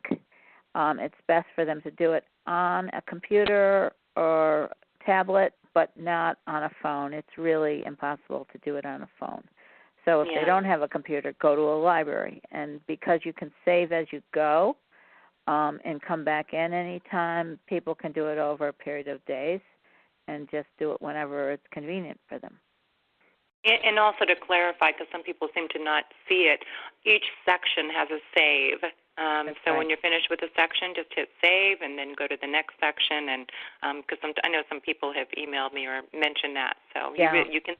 The other thing for those that want to prepare ahead of time for it, they can always once they get it, they can read through it, and then they can create some of their answers in a Word document, and then if they're using a library, they can save it to a USB stick, bring it with them, and enter whenever they want, Or those that have a computer, they can take their time with each question, enter it into a Word document, and then they can cut and paste it into the survey when they go, to the link. Yeah, you'll get a much cleaner survey, I think, too. Much cleaner responses. Yeah. Yep. Mm-hmm. Okay. Okay, thank you. Thank you, Kate. Really appreciate it. Sure. And thank you for everybody who's participated so far. Yeah, it's been a good, really good response, but I'd like it to be just a fabulous response. Yeah, me too. Okay. So if you guys are halfway or you just kind of haven't gotten started or have done a small section, just maybe plot out a little bit time, to complete the survey and get it turned in. And again, we appreciate the efforts, and with your efforts, we'll be able to, get one step closer to at least exposing this or start that phase of this. And so, it really, the more numbers we have, the more impressive the results. I agree. Important. Yeah. Thanks, if you know Ella. people, you're welcome. And if you know people, you can suggest it, and you can always email, globaltisurvey@gmail, and she can get you guys pointed in the right direction. Okay, thank you, Kate. Okay, thanks a lot, Ella. Now, I'm looking for Alicia. Alicia, if you're unmuted, will you say something so I can know you're here? Alicia? Star 8 if you, star 8 if I haven't, oh, there you are. I thought I unmuted you earlier. Yeah. Hi, Alicia. Yes. Hi, Ella. How are you? I'm doing pretty good. A little rough start, but that's okay. So we're moving on anyways. Okay, I just want to invite people out to Philadelphia, October the 10th, 2017. I want them to come out and support me for a peaceful protest. He's a director of an outpatient mental health clinic, and he's well connected with people that work in social work and psychiatry. And he had a very eye-opening and positive experience speaking on your call. One of the comments that he made was that he felt that it was kind of uncanny how it felt like he was talking to severe trauma victims, some of the callers that he spoke to. And I had to remind him, I said, well, this crime and this issue is actually way worse than you know. And you have to keep in mind that you actually are talking to victims who have faced serious abuse and criminal abuse for years, chronic abuse for years.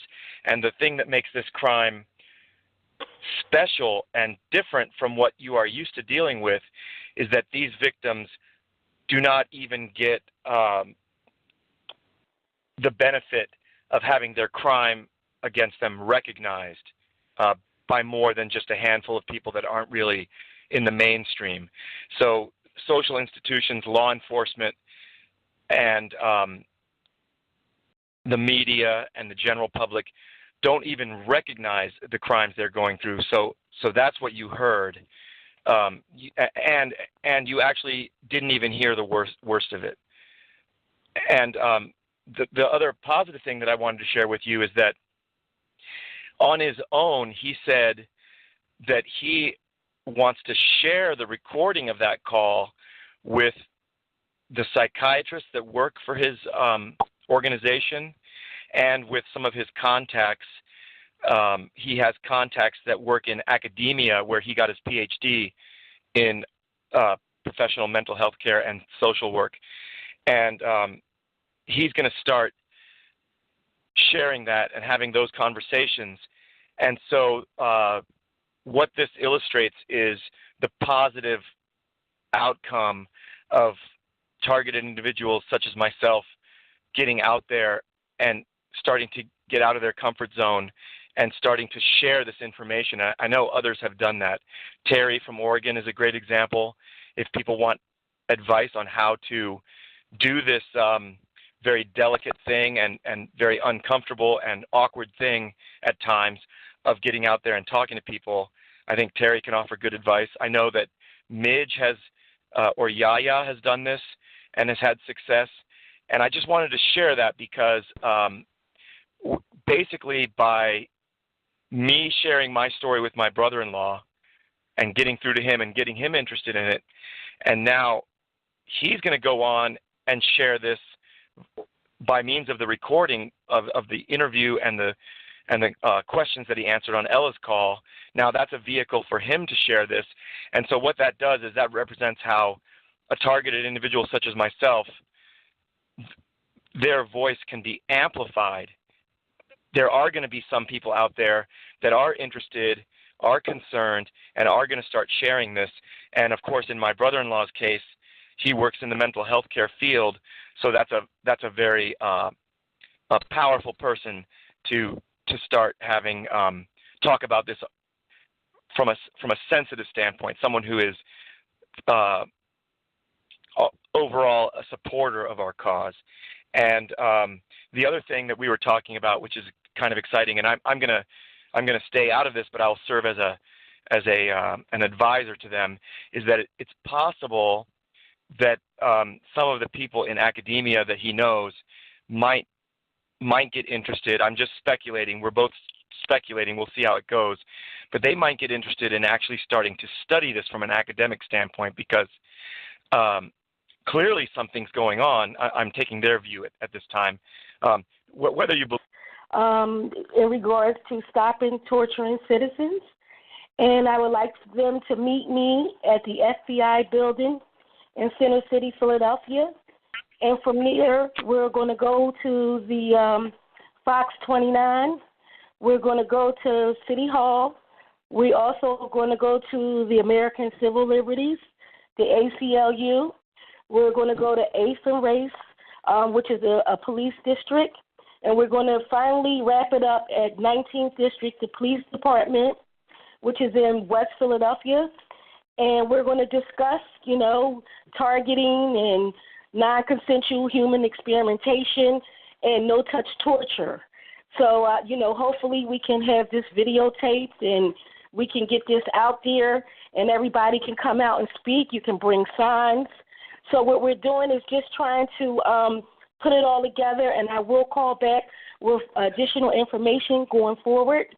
And I just want everyone to come out and come to Philadelphia and support this effort. Hey, Alicia. This is Dr. Sean Andrews. I live right outside of Philadelphia. Did you say a date for that protest? Yes, it's October the 10th. And I would like you to come out and help me as well. And and also Matthew, I would need his help as well. So I do need a lot of help here. So I really appreciate the whole community to come out and support me and to help me. Absolutely. I'm actually right. I don't want to hijack the call here, but I live out in the suburbs of Philadelphia. But if you want to meet beforehand and do some prior planning, I'd be interested in doing that as well. But thanks for the announcement. Yes. Okay. Thank you. And I'll make sure that Ella has my email and my phone number, and she can share it. And again, I'll keep coming back on because we're just trying to get everything together and make sure that everything is right because we don't want to overwhelm people. We know people are victims, and I've been attacked constantly every single day. Every time I walk out my house, I have a drone come by and shoot me in my head. So I really need your support. Please come to Philadelphia and help me with this effort. Thank you. Thank you, Alicia. And Sean, you can hijack my call anytime. Thanks, Ella. You're like one of my heroes. He's the one that gets all my videos up, and he's always there to lend a hand, and he's also one of my favorite people for support. So I really appreciate Sean, and he's brought a lot of credibility to the community with his scientific knowledge and evidence-based thinking. So we really appreciate him. Okay, so now tonight's an interesting night. Several people wanted to give announcements, and this is a rare night for so many, but they're all equally important. And actually, one of the last ones we're going to discuss, Lauren's going to come on. She'll be the last person.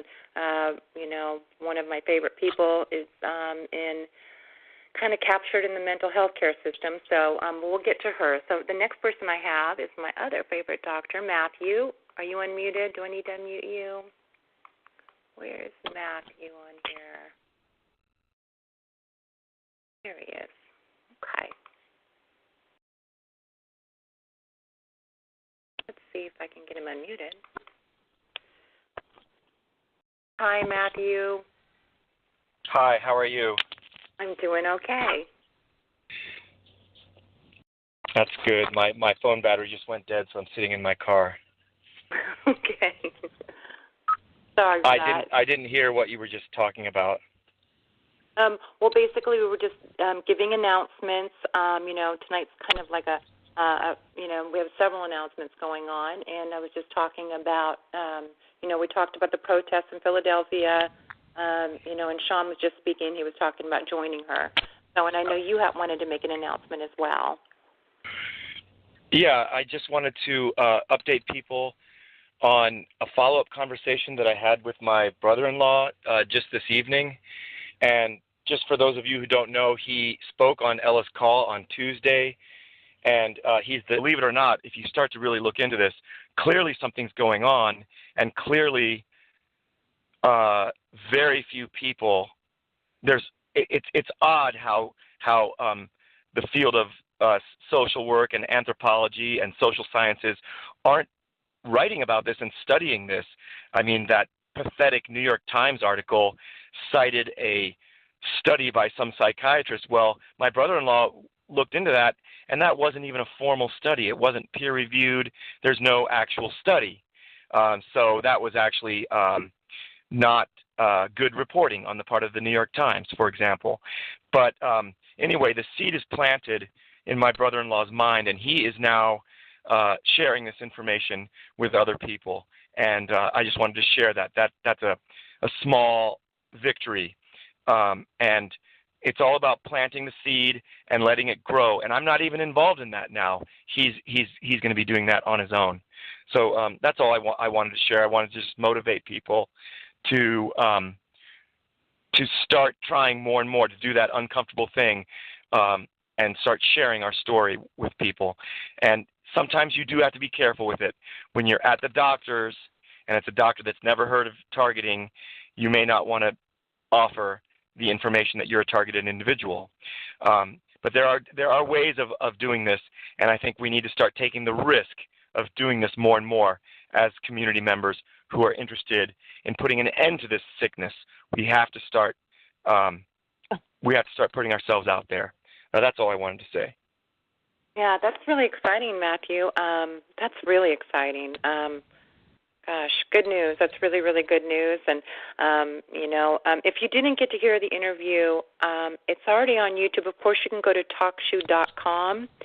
And then in the search bar on the right-hand side in the corner, you can put in my room number, 141476, and then all of the podcasts will show up underneath there under as you scroll down. That's one way to get to them. But I'm also trying to get them up quickly as possible after the interviews are done.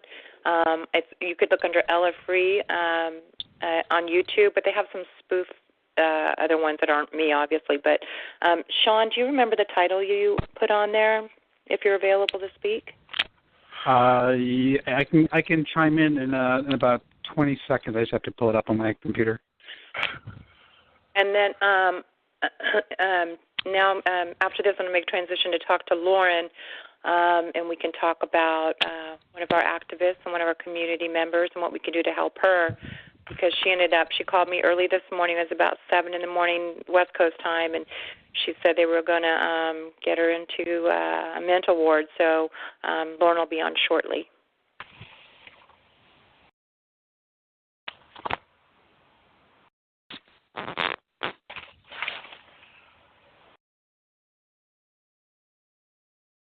Okay, so at least on my end, if you just type in Ella Free, so ELLA from the word free on YouTube, the channel videos do pop up. This name of the channel is Ella F. I mean, most of you already have checked out her videos. They're just the recordings posted up on YouTube. You follow along in the comment section and follow along with what folks are saying. Maybe even lend support to them if you can contact them. Almost all of our calls are posted there. YouTube seems to be a little bit easier and more familiar venue for those of you that are trying to listen to the calls. And that's how we perform our major outreach. We've gotten a lot of new callers and just in the YouTubes alone. They're just a still picture with the audio, but people really find comfort and a lot of useful information from the interviews that Ella performs and so forth just from that alone. So if you can share that with your friends, that'd be fantastic. Share it on your own profiles. We really appreciate that. And specifically, we've been making a push for international